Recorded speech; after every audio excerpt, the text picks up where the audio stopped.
ঈদের ছুটিতে বাড়ির উদ্দেশ্যে রওনা হলাম। বাসের টিকিট ৯ দিন আগেই কেটে রেখেছি। আগের বছর ঠিক সময়ে টিকিট না পাওয়ায় ঈদের পরের দিন বাড়িতে যেতে হয়েছিল। এবার বাবা মা খুব খুশি হবে বলতে বলতেই ঢাকা টু খুলনার বাসটি চলে আসলো। বাস স্ট্যান্ডের সবাইকে ঈদের অগ্রিম শুভেচ্ছা জানিয়ে বাসে উঠে পড়লাম। বাসে উঠে আমি আমার সিটটায় বসে আছি। হঠাৎ একটি মেয়ে এসে আমাকে বলল, আসসালামু আলাইকুম। ওয়ালাইকুম আসসালাম, কিছু বলবেন? জি, আপনার পাশের সিটটা আমার। আপনি যদি একটু উঠে দাঁড়াতেন তাহলে ভালো হতো। অবশ্যই। আমি উঠে একটু সরে দাঁড়ালে মেয়েটি গিয়ে তার সিটে বসে পড়ল। তারপর আমি আমার সিটটায় বসে একটা দীর্ঘশ্বাস নিলাম। বাস চলতে শুরু করলো তার উক্ত গন্তব্যে নিজ গতিতে। তৎক্ষণাৎ আমার খেয়াল গেল আমার পাশের সিটে বসে থাকা সেই মেয়েটির উপর। মেয়েটির পা থেকে মাথা অবধি তাকিয়ে দেখি পুরো শরীরটা ঢোলাঢালা বোরকার আবরণে ঢাকা। হাতে পায়ে মোজা। দেখে বোঝা যাচ্ছে না মেয়েটি আসলে যুবতী নাকি বৃদ্ধা। তারপর ভাবলাম, তখন তো মেয়েটির কণ্ঠ শুনতেছিলাম, অল্প বয়সী যুবতীই হবে। বাস চলছে, জানালার কোণ ঘেঁষে দমকা বাতাস বয়ে যাচ্ছে। মেয়েটি তার নিকাবের উপরের পাটটি উঠিয়ে ফেলল। এখন তার চোখ দুটি খুব ভালোভাবেই দেখা যাচ্ছে। শ্যামলা বর্ণের বড় বড় হরিণী চোখ দুটি ঘন গাঢ় কাজলে খুব মায়াবতী দেখতে লাগছে। মেয়েটির চোখ দুটি থেকে আমি যেন চোখ সরাতেই পারছি না। জানালার ফাঁক দিয়ে সূর্যের আলো এসে মেয়েটির চোখ ছুঁয়ে আছে। সূর্যের এই আলোক রশ্মিতে যেন মেয়েটির চোখ দুটি আরো উজ্জ্বল দেখতে লাগছে। আমি মেয়েটির চোখের পানে এক অপলক দৃষ্টিতে চেয়ে আছি। মেয়েটি হয়তো বুঝতে পেরেছে আমার দিকে তাকাতেই আমি আমার চোখটা নিচে নামিয়ে নিলাম। আপনার নাম? আচ্ছা, আমি তো আপনার প্রতিবেশী যাত্রী, আপনি আমার সাথে কথা বলতে পারেন। কি হলো, আপনি কথা বলছেন না যে? বলছি কি, রাস্তাটা আমরা গল্প করে শেষ করতে পারি না? এবার এক প্রকার রেগে গিয়ে বললাম, আচ্ছা, আপনি কি আমাকে পাত্তা দিচ্ছেন না? দেখুন, আমি অপ্রয়োজনে এই গায়রে মাহরাম পুরুষের সাথে কথা বলি না। এতে আপনার এবং আমার দুইজনের জন্যই ক্ষতি। মনে মনে বললাম, যাক, এতক্ষণে মেয়েটি তার মুখ ফুটে কথা বলল। জি, আপনার কথা আমি বুঝলাম না। না বোঝার তো কিছু নেই। আপনি মুসলমান তো? হ্যাঁ, কিন্তু আপনি বললেন না গায়রে মাহারাম পুরুষের সাথে অপ্রয়োজনে কথা বলেন না। না, যদি একটু বুঝিয়ে বলতেন।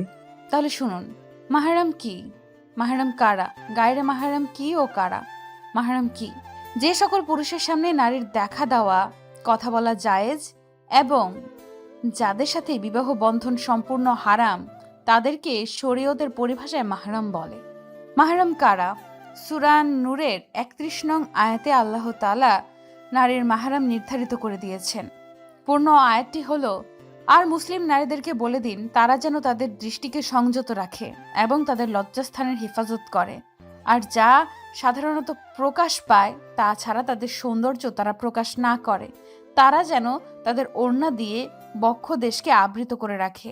আর তারা যেন তাদের স্বামী, পিতা, শ্বশুর, নিজের ছেলে, স্বামীর ছেলে, ভাই, ভাইয়ের ছেলে, বোনের ছেলে, আপন নারীগণ, তাদের ডান হাত যার মালিক হয়েছে, অধীনস্থ যৌন কামনামুক্ত পুরুষ অথবা নারীদের গোপন অঙ্গ সম্পর্কে অজ্ঞ বালক ছাড়া কারোর সাথে নিজের সৌন্দর্য প্রকাশ না করে। আর তারা যেন নিজেদের গোপন সৌন্দর্য প্রকাশ করার জন্য সজোরে পদচারণ না করে। হে মুসলমানগণ, হে মুমিনগণ, তোমরা সকলেই আল্লাহর নিকট তওবা করো যাতে তোমরা সফল কাম হতে পারো। সূরা নূর। গায়রে মাহরাম কি? যে সকল পুরুষের সামনে যাওয়া নারীর জন্য শরীয়তে জায়েজ নয় এবং যাদের সাথে বিবাহ বন্ধন বৈধ তাদেরকে গায়রে মাহরাম বলে। বস্তুত গায়রে মাহরামের সামনে একান্ত অপারগ হয়ে যদি যাওয়াই লাগে, তবে নারী পূর্ণ পর্দা করে সামনে যাবে। গায়রে মাহরাম কারা? মাহরাম বাদে সমস্ত বিশ্বে, মহাবিশ্ব যত পুরুষ আছে সব গায়রে মাহরাম। নিজ পরিবারের চাচাতো, খালাতো, মামাতো, ফুপাতো সব ভাই, নিজ দুলা ভাই, দেবর, ভাসুর, আপন দাদা ও নানা শ্বশুরদের বাদে সমস্ত চাচা, মামু, খালু, ফুফা, শ্বশুর, নিজের খালু, ফুপা এর সবাই গায়রে মাহরাম। তাদের সামনে নিজের সৌন্দর্য প্রকাশ করা আল্লাহর হুকুমে অবাধ্যতা করা। মাহরাম ছাড়া সকল পুরুষের সামনে পর্দা করতে হবে। ১. স্বামী, দেখা দেওয়া সৌন্দর্য প্রদর্শনের প্রেক্ষিতে মাহরাম। পিতা, দাদা, নানা ও তাদের ঊর্ধ্বনত পুরুষগণ। ৩. শ্বশুর, আপন দাদা ও নানা শ্বশুর এবং তাদের ঊর্ধ্বনত পুরুষগণ, আপন ছেলে, ছেলের ছেলে, মেয়ের ছেলে ও তাদের ঔরসজাত পুত্র সন্তান ও আপন মেয়ের স্বামী, স্বামীর অন্য স্ত্রীর গর্ভজাত পুত্র। 6. আপন ভাই, সৎ ভাই। 7. ভাতিজা অর্থাৎ আপন ভাইয়ের ছেলে এবং সৎ ভাইয়ের ছেলে। 8. ভাগ্নে অর্থাৎ আপন বোনের ছেলে এবং সৎ বোনের ছেলে। 9. এমন বালক যার মাঝে মহিলাদের প্রতি কোনো আকর্ষণ নেই। সূরা নূর 31। 10. দুধ সম্পর্কীয় পিতা, দাদা, নানা, চাচা, মামা এবং তাদের ঊর্ধ্বতন পুরুষগণ। 11. দুধ ভাই, দুধ ভাইয়ের ছেলে, দুধ বোনের ছেলে এবং তাদের ঔরসজাত যে কোনো পুত্র সন্তান। দুধ সম্পর্কীয় ছেলে, তার ছেলে, দুধ সম্পর্কীয় মেয়ের ছেলে এবং তাদের ঔরসজাত যে কোনো পুত্র সন্তান এবং দুধ সম্পর্কীয় মেয়ের স্বামী। বুখারী শরীফ হাদিস নং 5099, মুসলিম শরীফ হাদিস নং 1144। 13. আপন চাচা, সৎ চাচা। 14. আপন মামা, সৎ মামা, সূরা নিসা 23। উপরোক্ত পুরুষ যাদের সাথে দেখা করতে বা দেখা দিতে পারবে, তাছাড়া সমস্ত পুরুষকে দেখা দেওয়া সম্পূর্ণ নাজায়েজ এবং হারাম, আর উপরোক্ত পুরুষের সাথে বিয়ে সম্পূর্ণ হারাম। বুঝলাম। তাহলে তো আমি আপনার কাছে গায়রে মাহরাম পুরুষ? জি। আচ্ছা, আমি যদি আপনাকে বিয়ে করি তখনও কি আমি আপনার কাছে গায়রে মাহরাম থাকবো? কি বলছেন কি আপনি? না, শুধু জিজ্ঞাসা করছি। দেখুন, আপনি এই ধরনের মজা না করলেই আমি খুশি হব। ঠিক আছে। 2 ঘন্টা পর নীরবতা ভেঙে মেয়েটিকে আমি বললাম, আচ্ছা আপনি যাচ্ছেন কোথায়? খুলনায়। সে তো আমিও যাচ্ছি, কিন্তু আপনি খুলনাতে কোথায় যাচ্ছেন? নামবেন কোথায়? আপনি যেখানে নামবেন আমিও সেইখানেই নামবো। আর যদি বলেন কোথায় যাচ্ছি তাহলে বলবো দৌলতপুর, ফুপ্পির বাড়িতে যাব। ও আচ্ছা, আমার বাসাও দৌলতপুর। তাহলে তো আপনি আমাদের এলাকাতেই যাচ্ছেন। আপনার বাসা বুঝি ঢাকাতে? জি। কতদিন বেড়াবেন ফুপির বাড়ি? জানি না। কেন? ঈদের সময় আসলেন, প্ল্যান করে আসেননি? না, পালিয়ে এসেছি। মানে পরশু বুধবার আমার বিয়ে। সেটা কেমন কথা? আপনার মতো একটা পর্দাশীল মেয়ে বিয়ে না করেই পালিয়ে এলেন? দেখুন, আমি কোনো পরকীয়া বা ভালোবাসার ফাঁদে পড়ে পালিয়ে আসিনি। আমি পালিয়ে এসেছি নিজের নিরাপত্তার জন্য। আমি কিছু বুঝলাম না আপনার কথা। মেয়েটি তার হাতের ব্যাগ থেকে একটা কাগজ বের করলো আর বলল, আমি তো আপনার এলাকাতেই যাচ্ছি, আমাকে শুধু আপনি এই ঠিকানাটা একটু পৌঁছে দিতে পারবেন? আসলে আমি খুলনা শহরে এর আগে কখনো আসিনি তো, যদি একটু উপকার করতেন তাহলে ভালো হতো। আমি মেয়েটির হাতের কাগজটা নিয়ে দেখে কিছুক্ষণ চুপ হয়ে রইলাম। তারপর বললাম, কার বাড়ির ঠিকানা এটা? আমার ফুপ্পির বাড়ির ঠিকানায়। না চাইলে বলবেন না, তবু আমি আপনাকে আপনার ফুপির বাড়িতে পৌঁছে দেব। এতটা রাস্তা আপনার সাথে চললাম, আমার তো এইটুকু জানার রাইট আছে। আসলে আমি নিজের কথা বাইরের মানুষের সাথে শেয়ার করি না। আচ্ছা বাদ দিন, অন্য কথা বলি। অন্য কি কথা? এই যে আপনি পর্দা করেন, আজকের দিনে আপনার মতো বোরখাওয়ালি ঢাকা শহরে কিন্তু খুঁজে পাওয়া যায় না। সব মেয়েরা যদি আপনার মতো হতো তাহলে আজ স্কুল, কলেজ, ভার্সিটির মেয়েদের রাস্তার বখাটেদের কাছে উত্ত্যক্ত হতে হতো না। তার কারণ তাদের মধ্যে পর্দার বাস্তবিক জ্ঞান নেই। পর্দায় যে তাদের মর্যাদা বৃদ্ধি পায় সেটা তারা বোঝে না। এমন অনেক অহরহ খবর রেডিও, পত্রিকা, টেলিভিশনের পর্দায় খুঁজে পাবেন যেখানে অনেক যুবতী ও নাবালক শিশুকেও নির্যাতিত হতে হচ্ছে। পর্দার অভাবে ছাড় পাচ্ছে না রাস্তার বখাটেদের কাছেও উত্ত্যক্ত হওয়ার থেকে। আচ্ছা বুঝলাম, তবে একটা প্রশ্ন, পর্দা না করার জন্য তো রাস্তার বখাটেদের কাছে মেয়েদের উত্ত্যক্ত হতে হয়, তাহলে যারা পর্দা করে এবং শিশুরা, তারা কেন নির্যাতিত হয়? এর জন্য পুরুষদেরও পর্দা করতে বলা হয়েছে। বলেন কি, পুরুষরাও বোরখা এসব পরবে নাকি? আসলেই তা না। পুরুষদের পর্দা বলতে তারা দৃষ্টি সংযত রাখার কথা বলা হয়েছে। কোনো নারীর উপর আপনার দৃষ্টি পড়লে তার প্রতি বারবার দৃষ্টিপাত করতে পারবেন না, বরং নজর অতি সত্বর ফিরিয়ে নিন। কারণ আপনার জন্য প্রথমবার ক্ষমা, দ্বিতীয়বার নয়। আহমদ 1369। পুরুষরা যদি তাদের দৃষ্টি সংযত করত তাহলে এইভাবে আর পর্দাশীল নারী এবং শিশুদের নির্যাতিত হতে হতো না। বুঝলাম, পুরুষরা যদি পর্দাশীল নারীর উপর খারাপ দৃষ্টি দেয় তাহলে আর পর্দা করে লাভ কি? ওই যে বললেন না, তার জন্য পর্দা না করলে যে জাহান্নামে যেতে হবে। পর্দা না করার শাস্তি সম্পর্কিত হাদিস 1। রাসূলুল্লাহ আলাইহি ওয়াসাল্লাম বলেছেন, দুই শ্রেণীর মানুষ জাহান্নামী হবে, যারা গরুর লেজ সুদৃশ্য ব্যাত দ্বারা মানুষকে প্রহার করে, এবং যে সব নারী এত পাতলা পোশাক পরিধান করে যে তার ভেতর দিয়ে শরীরের অংশ দেখা যায় এবং উটের কুজের মতো কেশবিন্যাস করবে। এই নারী জান্নাতের সুঘ্রাণও পাবে না, যা বহু দূর থেকে পাওয়া যায়। সহি মুসলিম হাদিস, হাদিস নং 2127, মুসনাদে আহমেদ হাদিস 8665। 2, রাসূলুল্লাহ সাল্লাল্লাহু আলাইহি ওয়াসাল্লাম বলেছেন, 3 শ্রেণীর মানুষের উপর জান্নাত হারাম, অর্থাৎ এই 3 শ্রেণীর মানুষ কখনোই জান্নাতে প্রবেশ করতে পারবেন না। প্রথম শ্রেণী হলো যারা কোনো প্রকার নেশাদ্রব্য পান বা গ্রহণ করে। দ্বিতীয় শ্রেণী হলো যে বা যারা পিতামাতার অবাধ্য, এই শ্রেণীভুক্ত মানুষরাও জান্নাতে যাবে না।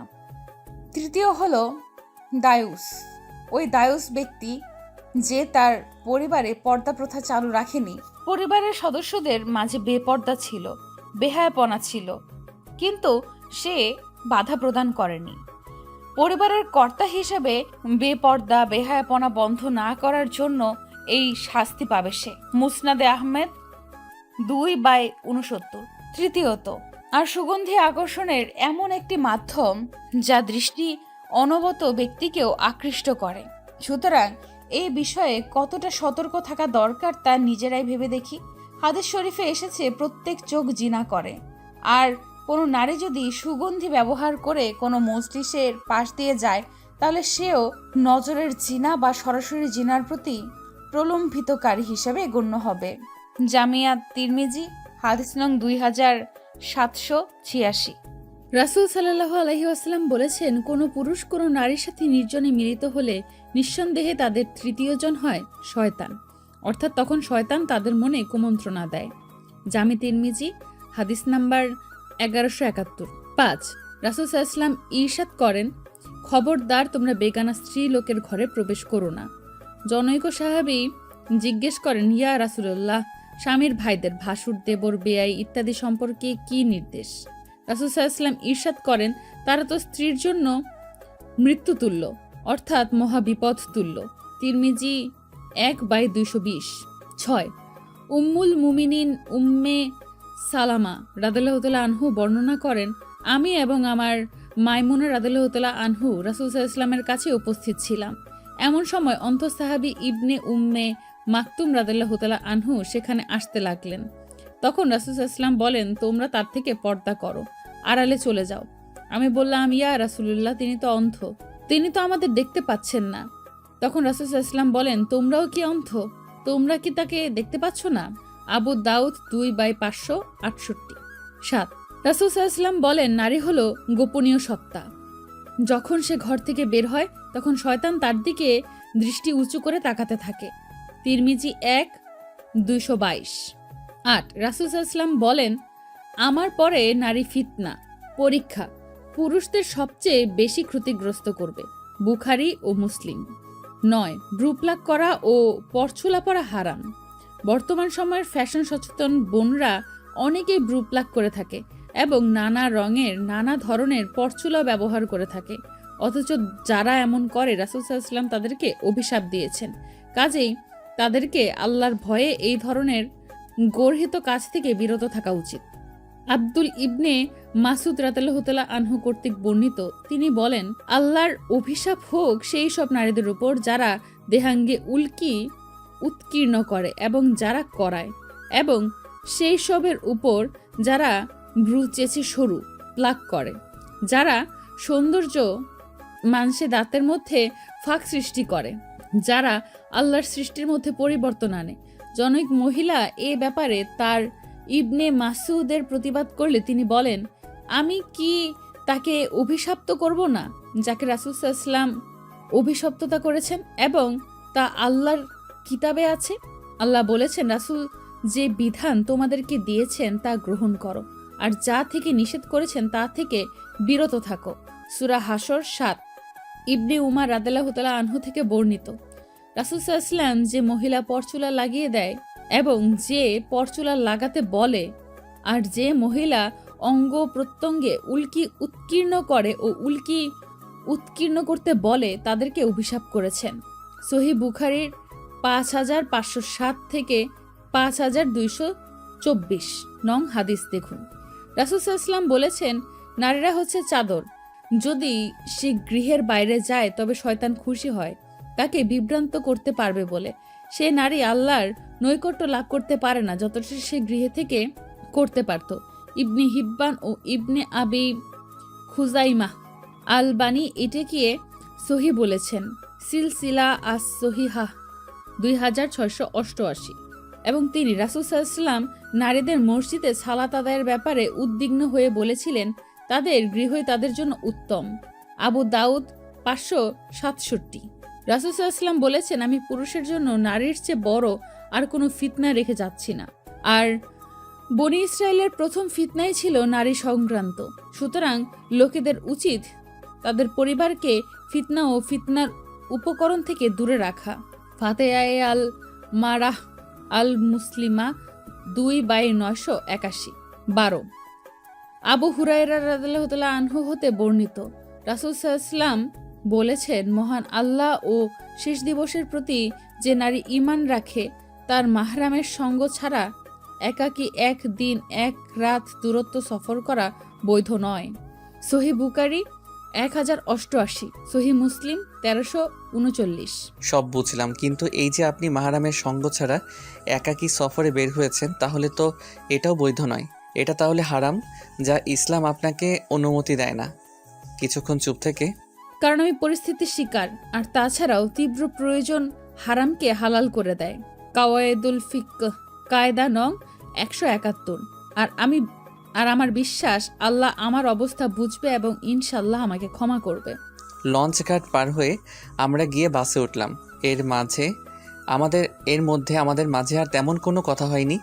বাস চলতে শুরু করেছে আর আমরা দুজনেই পাশাপাশি নীরবে বসে আছি। এমন সময় জানালার দমকা বাতাস এসে আমার চুলগুলো হালকা ছুঁয়ে দিয়ে যাচ্ছে। খুব ভালো লাগছে, মনে হচ্ছে এক প্রশান্তির আভাস ফিরে পেয়েছি। চোখ দুটো বন্ধ করে ডুব দিলাম সেই অতীতের 15 বছর আগে। তখন আমি 6ষ্ঠ শ্রেণীতে পড়ি। বাবা প্রবাসী ছিল, তাই আমি আর মা তখন মামার বাড়িতেই থাকতাম। বড়দের খুব সম্মান করতাম। আমি যখন যা আবদার করতাম মামা সব আবদার পূরণ করে দিত। মামার একটি পুচকি মেয়ে ছিল, নাম আরি। সবার খুব আদরের। শুধু আদরের বললেই ভুল হবে, যা পটু না, একবার কথা বলা শুরু করলে আর থামার নাম নেই। ওইটুকু ছোট্ট একটি মেয়ে, তার কথা শুনলে যে কোনো বুড়ো মানুষও টাসকি খেয়ে যাবে। সে একবার ঈদের সময়কার কথা, খুব রমরমাট আয়োজন চলছিল চারিদিকে। সকাল 6টায় ঘুম থেকে উঠেই আমাকে ডাকা শুরু করে দিয়েছে। বলছে, এই আবির ওঠো, ওঠো না, তুমি না বলেছিলে আজ আমায় মেলায় নিয়ে যাবে? আমি ওকে বুঝালাম, দেখো আরি, এত সকালে মেলার কোনো দোকানপাট খুলেনি। সবাই আগে ঈদের নামাজ পড়বে, সেমাই খাবে, সেলামি দিবে, তাই দোকান খুলবে। তুমি আমাকে এখন ঘুমাতে দাও। না না, তুমি আমাকে ঢপ দিচ্ছ। এক্ষুনি আমাকে নিয়ে যাবে তোমার স্কুল মাঠটিতে। আমি যখনই যাব গিয়ে দেখব, তাই তোমার কথা বিশ্বাস করব মেলা হচ্ছে কিনা। কাল সারা রাত ঘুমাইনি আমি মেলায় গিয়ে নাগরদোলায় চড়বো বলে, আর তুমি বলছো এখন যাবে না, তাই না? আমি যাব না। কখন বললাম? আমি তো বলেছি পরে যাব। আর মেলাতে নাগরদোলা আসবে তোমায় কে বলেছে? আমি জানি মেলায় নাগরদোলা থাকে। আগে একটি বার নাগরদোলা এসেছিল তো, তখন তো আমি ছোট ছিলাম, তাই বাবাই উঠতে দেয়নি, বলেছিল পড়ে যাব। এখন পড়ে যাব না, তুমি আছো তো, তোমার সাথে উঠে চুপচাপ তোমার হাতটি ধরে বসে থাকবো। একবার আকাশে উড়বো, একবার আকাশ থেকে ঘুরে এসে মাটিতে নামবো। কি মজাটাই না হবে বলো। চলো চলো। আমি তো ওর কথা শুনে হাত পা ছুটিয়ে হাসা শুরু করেছি। আর ঘুমিয়ে কি হবে? এই পুচকি আমায় ঘুমাতে দিলে তো, তার থেকে বরং গিয়ে দেখি আনি। গিয়ে দেখি মাঠ খালি, সবে কয়েকটি দোকান বসেছে কসমেটিক্সের, সেইগুলো কাপড় দিয়ে ঢেকে রাখা আছে। আশেপাশে কাউকে দেখা যাচ্ছে না। দেখেছো, সব দোকান বন্ধ। এখন বাড়ি চলো। তখন মুখ কালো করে বাড়ি চলে আসলো। আমার খুব খারাপ লাগছিল ওর অমন চেহারাটা দেখে।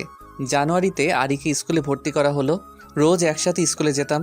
একদিন স্কুলের সামনে একটি লোক ভ্যানে করে আখ নিয়ে বসেছিল। ওর যখন ছুটি হয় তখন আমার টিফিন। সেদিন ক্লাসে কারো পড়া হয়নি। আমাদের সবাইকে স্যার কান ধরে বেঞ্চের উপর দাঁড় করিয়ে রেখেছে। টিফিনের ঘন্টা বেজে ওঠার পরও স্যার ক্লাস থেকে যায়নি। হঠাৎ ক্লাসরুমের দরজার সামনে এসে, এই আবির, তোমরা সবাই ওই রকম করে কান ধরে দাঁড়িয়ে আছো কেন?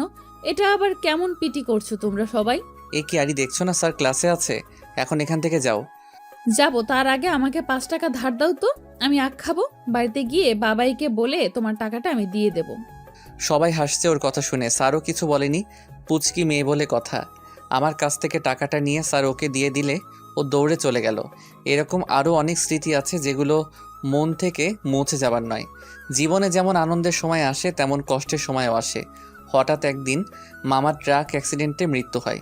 তার কিছুদিন পর আমার বাবা দেশে ফিরে আসে, আমাকে আর মাকে নিয়ে খুলনায় এসে বিজনেস শুরু করে। আমরা পরে ওদের খোঁজ নিয়েছিলাম কিন্তু পাইনি। আরি আর মামি তখন মামার বাড়িতে ছিল না। শুনেছিলাম মামা সব সম্পত্তি মামির নামে অনেক আগেই লিখে দিয়েছিল, আর মামি সম্পত্তি বিক্রি করে মেয়েকে নিয়ে কোথায় গিয়েছে তা কেউ বলতে পারবে না। মামা আর মামির বিয়েটা পালিয়ে হয়েছিল। মামির বাবার বাড়ির কোনো ঠিকানা না পাওয়ায় আমাদের আর তাদের সাথে যোগাযোগ রাখা হয়নি।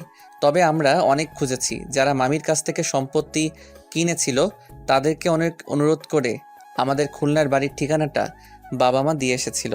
বলেছিল যদি কখনো ওরা খোঁজ করে তাহলে যেন আমাদের ঠিকানাটা দিয়ে দেয়। কিন্তু এত বছর পর আরই এইভাবে আমার সামনে এসে দাঁড়াবে তা আমি ভাবতে পারিনি। সত্যি বলতে সে ছোটবেলা থেকে আমার মন শুধু ওকেই ভালোবেসেছে। অনেক অপেক্ষা করেছি ওর জন্য, কিন্তু এখনও কাছে থাকতেও আমি কিছু বলতে পারছি না। এ যেন সম্পূর্ণ আলাদা একটি মেয়ে। কেউ এতটা বদলে যায় কিভাবে? আচ্ছা, ও কি আমাকে চিনবে? সে আগের মতো নাম ধরে ডেকে দুষ্টু মিষ্টি কথাগুলো বলবে? না, ও তো এখন বোরখাওয়ালি, বদলে গেছে ও। এখন এই বোরখাওয়ালির মাথায় ভালোবাসার মানে ঢুকবে না। বর্তমান এই যে শুনুন, চোখ মেলে তাকিয়ে দেখি আমাকে বোরখাওয়ালি ডাকছে। আমরা কি চলে এসেছি? তাকিয়ে দেখি বাসের সব যাত্রী নেমে যাচ্ছে। বাসের জানালায় উকি দিয়ে দেখি বাস নতুন রাস্তায় এসে দাঁড়িয়েছে। এখান থেকে বাস আর যাবে না। হ্যাঁ, আমরা এসে গেছি, নামুন। আপনি সরলে তো নামবো। ও হ্যাঁ, সরি। আমি সিট থেকে উঠে উপর থেকে ব্যাগগুলো নামালাম। তারপর বাস থেকে নেমে একটি রিক্সা ডাকলাম। যদিও রিক্সাতে বোরখাওয়ালি উঠতে চাইনি, বলেছিল ইজি বাইকে যাবে, কিন্তু আমি বোঝালাম এতগুলো ব্যাগ নিয়ে ইজি বাইকে গেলে মেইন রোডে গিয়ে নামিয়ে দেবে, তার থেকে বরং রিক্সাতে করে যাই। বাড়ির সামনে নামালে ব্যাগগুলো বয়ে নেওয়ার ধকল থাকবে না। পুরুষ মানুষের এতগুলো ব্যাগ লাগে? আরে, এতে কি শুধু আমার কাপড় নাকি, বাড়ির সকলের জন্য ঈদের কাপড়ও আছে। দুজনে একটা দোতলা বিল্ডিংয়ের সামনে এসে রিক্সা থেকে নামলাম। নিন, এসে গেছি আপনার ফুপির বাড়িতে। আপনাকে কি বলে যে ধন্যবাদ দেব জানি না, আর কোনো দিন দেখা হবে কিনা। তবে আল্লাহর যেন আপনার সাথে ভালো হয়। ভালো থাকবেন, আসি, আল্লাহ হাফেজ। পেছনের দিকে আর ঘুরে তাকালো না, সোজা হেঁটে গেটের কাছে গিয়ে কলিং বেল বাজালো। আমি আধা ঘন্টা পর বাড়িতে ঢুকলাম। গিয়ে দেখি বাড়ির মেইন দরজাটা খোলা, কোনো সারা শব্দ কিচ্ছু নেই। আমার পায়ের শব্দ পেয়ে কেউ একজন এগিয়ে আসলো। দেখি ছোট বোন রেখা। মায়ের রুমের দরজাটা হালকা করে ভিজিয়েই আমাকে দেখে দৌড়ে এসে আমার হাত থেকে ব্যাগগুলো কেড়ে নিয়ে, আমাদের জন্য কি কি এনেছিস রে ভাইয়া? এই তো তোদের জন্য ঈদের কাপড় শর্ত। আমি ওর সাথে কথা বলছি আর এদিকে ওদিকে তাকিয়ে খুঁজছি বোরখাওয়ালি গেল কোথায়। কি রে ভাইয়া, অভাবে কাকে খুঁজছিস তুই? ওইভাবে গা ঝাড়া দিয়ে কেন কথা বলছিস? কই না তো, বাবা মাকে দেখছি না। বাবা মা কোথায় রে? বাবা এখনো বাড়িতে ফিরেনি, আর মা রুমে আছে, সাথে আরিয়া আপু। কি ভাবছিস আরিয়া আপুকে? আরে তুই বলতি না আশরাফ মামার একটা মেয়ে ছিল, সেই মেয়ে। চল দেখবি আয়। বলে আমার হাত ধরে টানতে টানতে মায়ের রুমে নিয়ে যায়। মা দেখো, আবির ভাইয়া এসেছে। গিয়ে দেখি বিছানায় মায়ের কোলে মাথা রেখে বোরখাওয়ালি শুয়ে আছে, আর মায়ের চোখে পানি। আমি যেতেই বোরখাওয়ালি উঠে বসে আমাকে দেখে অবাক। আপনি? মা রেখা দুজনেই প্রশ্ন করলো। কি হলো? রেখার মুখে ভাইয়া শব্দটা শুনে ও হয়তো বুঝে গেছে আমি আবির। এটা কি তোমার ছেলে ফুপি? হ্যাঁ, কেন? তোমার ছেলেটা খুব পচা ফুপ্পি। আজ সারাটা রাস্তা সেই ঢাকা থেকে খুলনা পর্যন্ত আমার সাথে আমার পাশের সিটে বসে একই বাসে করে এসেছে। আমি তোমাদের বাড়ির ঠিকানা দিয়েছিলাম, আমার নামও বলেছিলাম আমার ফুপ্পির বাড়িতে যাব, কিন্তু আমাকে একবারের জন্য নিজের পরিচয়টা দিল না। কেন এমন করলো? আমি তখন কি বলবো বুঝতে পারছিলাম না, তবুও নিঃসংকোচে বললাম, সরি আরি, আসলে আমি তোমাকে প্রথম দেখে চিনতে পারছিলাম না। পরে যখন চিনলাম তোমাকে, আমি তোমার সম্পর্কে জিজ্ঞাসা করেছিলাম, তুমি তো আমাকে কিছুই বলনি। পরিচয় না জেনে কিভাবে? আচ্ছা ঠিক আছে, সরি বলার কোনো দরকার নেই। বলেই রুম থেকে বেরিয়ে গেল। মেয়েটা এখনও সেই বোরখা পরেই আছে, চেঞ্জ করেনি। কি হলো মা, ও কি এই বোরখা পরেই সারা জীবন থাকবে নাকি? আরে কথা বলতে বলতে চেঞ্জ করার সময় পাইনি। এখানে আয়, আমার কাছে বস, তোর সাথে আমার কিছু কথা আছে। বসতে বসতে বললাম, কি কথা? পরশু তো তোর মেয়ে দেখতে যাওয়ার কথা, ভুলে গেলি? হ্যাঁ, বাবা মা তো আমাকে বলেছিল আমার জন্য মেয়ে পছন্দ করে রেখেছে, আর পরশুই তো দেখতে যাওয়ার কথা। কিন্তু আমি তো কখনো ভাবিনি এইভাবে আরির সাথে আমার আবার দেখা হয়ে যাবে। কি করব এখন আমি? কি রে, কি ভাবছিস? মা, অপরাধ নিও না, আমি এখন কোনো বিয়ে টিয়ে করতে পারবো না। কেন? বড় হয়েছিস, ভালো জব করছিস, তাহলে বিয়ে করতে অসুবিধা কোথায়? মা, আমাকে আর কিছুদিন সময় দাও, তারপর। দেখ, মেয়েটাকে দেখে আসতে তো সমস্যা নেই, প্রথমে তুই দেখ, তারপর না হয় পছন্দ হলে সেইভাবে পাকা কথাবার্তা বলে সময় নিয়ে পরে বিয়ে করিস। আমি হ্যাঁ না কিছুই বলিনি। মায়ের রুম থেকে বেরিয়ে এসে ড্রয়িং রুমে গিয়ে দেখি সোফায় বোরখাওয়ালি বসে আছে। আমি গিয়ে পাশে বসলাম। কি হলো, এখনো আপনি এই বোরখা পরেই থাকবেন নাকি? মানে? চেঞ্জ করবেন না? বাসার মধ্যেও বোরকা পরে থাকবেন? সেই তো তুমি করেই কথা বলছিলে, এখন আবার আপনিতে ফিরে আসলে যে? এখানে তো আপনার মাহারাম নেই, তাই একান্তে কথা বলতে গিয়ে খারাপ কিছু যেন না ঘটে, তাই আর কি। আসলে আমি আসার সময় পরনে কোনো পোশাক সাথে করে আনি নাই, শুধু টাকা আর এই ঠিকানাটাই ছিল। কথাটা শুনে আমি একটু থমকে গেলাম। আচ্ছা আরি, মামি কেমন আছে? আর কি এমন হয়েছিল যার জন্য এইভাবে পালিয়ে আসতে হলো? আসলে সেদিন আপনারা খুলনায় চলে আসার পর কিছু লোক এসে বলেছিল বাবাই তাদের কাছ থেকে অনেক টাকা ধার নিয়েছে, সুদ সমেত 15 লক্ষ টাকার মতো দাঁড়ায়।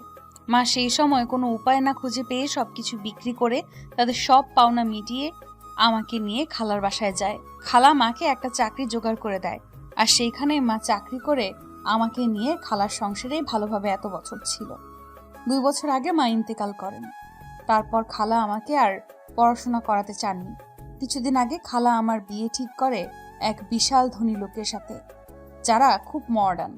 খালা বলে দিয়েছে বিয়ে করলে ওই পরিবারেই করতে হবে। খালা বলেছিল ওই পরিবারে বিয়ে হলে আমি নাকি জীবনটা আরাম আয়েশে কাটাতে পারবো। কিন্তু যখন শুনলাম বিয়ে, গায়ে হলুদ, বউ ভাতের দিন আমাকে সংসেজে স্টেজে বসে থাকতে হবে, আর শহর ভর্তি হাজার হাজার নিমন্ত্রণ পরপুরুষের চোখে পড়বে আমার দিকে, তখন আমার মনে হলো এই বিয়েটা করা আমার পক্ষে সম্ভব না। আমি জাহান্নামে যেতে চাই না। আমি চাই না এমন আরাম আয়েশ, চাই না এমন ধনী বর। আমার তো একজন দিনদার স্বামী চাই, যে আল্লাহর ভয়ে আমাকে ভালোবাসবে, আমাকে নিয়ে জান্নাতে যাওয়ার স্বপ্ন দেখবে। ওইখানে বিয়ে হলে আমি আল্লাহর পথে ঠিকভাবে চলতে পারতাম না। আমি আল্লাহকে খুব ভয় পাই। আমার যে যাওয়ার কোনো জায়গা নেই, আপন বলতেও তো আমার আর কেউ ছিল না দুনিয়াতে। 2 দিন আগে আমার পুরনো বাড়িটাতে ঘুরতে গিয়েছিলাম, যেখানে আমার বাবাই আর মায়ের স্মৃতি মিশে আছে আমার ছোটবেলার সেই সুন্দর দিনগুলো মিশে। ওইখানে গিয়ে কথায় কথায় এক বৃদ্ধা মহিলা আমাকে আপনাদের বাড়ির ঠিকানাটা দেয়। তারপর আর কিছু না ভেবে পেয়ে কিছু টাকা আর এই ঠিকানাটা নিয়ে এখানে পালিয়ে চলে আসি। আমি জানি না আমার এইভাবে পালিয়ে আসা ঠিক হয়েছে কিনা, আমি এটাও জানি না এখন আমার কি করা উচিত। তবে এতটুকু জানি, আমি যা করেছি আল্লাহ সেটা বুঝবে। ওর কথাগুলো শুনে আমি খুব চিন্তায় পড়ে গেলাম। ভাবলাম যেই রকম জীবনসঙ্গীও চাই, আমি তো তার কিছুই না। ঠিকমতো 5 ওয়াক্ত নামাজটাই আদায় করা হয় না। কিভাবে ওকে বলবো আমি কতটা ভালোবাসি, ওর সাথে সারা জীবন কাটাতে চাই। কিছুক্ষণ পর, আচ্ছা আপনি তাহলে এখন কি পরবেন? কাপড় চোপড় কিছুই তো আনেননি। রেখার সালোয়ার আপনার গায়ে খাটবে না। আমি কি মাকে একটা শাড়ি দিতে বলবো? না, আমি শাড়ি পরবো না। শাড়িতে সঠিকভাবে পর্দা রক্ষা হয় না। তার থেকে আমি এইভাবেই ঠিক আছি, কোনো অসুবিধা হচ্ছে না আমার। আশ্চর্য, এইভাবে বোরকা পরে কতক্ষণ থাকবেন আপনি? আমি পারবো, সে আপনার চিন্তা করা লাগবে না। কিছুক্ষণ পর আমি মায়ের রুম থেকে মায়ের বোরখাটা এনে দিলাম। নিন, গোসল করে এটা পরে নিন। সন্ধ্যায় ইফতার শেষে মসজিদ থেকে নামাজ পড়ে বের হলাম ডাক বাংলা শপিং মলের উদ্দেশ্যে। এই দিনটাই শপিং মলে প্রচুর ভিড় থাকে, হবেই না বা কেন। কাল যে ঈদ, চারিদিকে মানুষ গজগজ করছে। অনেক ঠেলাঠেলির মধ্যে দিয়ে একটি দোকানে গিয়ে বসলাম। গিয়ে বললাম, আমাকে কিছু থ্রি পিস দেখান তো ভাই। সেখান থেকে 5টা ফুল হাতার লং সালোয়ার কামিজ কিনে নিয়ে বাড়িতে চলে আসলাম। বাড়ি এসে দেখি মা ব্যাগ থেকে বাজার নামিয়ে ডালাতে সাজিয়ে রাখছে, আর বাবা খাতা কলমে হিসাব করছে কত টাকা খরচ হলো। রেখার ঘরে গিয়ে দেখি পাশের বাসার ভাবিরা হাতে মেহেন্দি দিচ্ছে, আর বোরখাওয়ালি মেহেন্দি ডিজাইনের বইটা নিয়ে নাড়াচাড়া করছে। আমি গিয়ে শপিংয়ের ব্যাগগুলো রেখার সামনে রেখে বললাম, তোর আরিয়া আপুকে নিয়ে দর্জির কাছে মাপ দিয়ে আসিস। কতদিন এইভাবে বোরকা পরে থাকবে? সময়টা রাত 11টার কাছাকাছি। খাওয়া দাওয়া শেষে ছাদে এসে দাঁড়িয়ে ওই বিশাল আকাশটাকে দেখছি। আকাশের ছোট্ট নবচাঁদটা বড়ই সুন্দর লাগছে দেখতে। ইচ্ছে করছে এই রাতটা আমার মায়াবতীকে সাথে নিয়ে কাটিয়ে দিতে।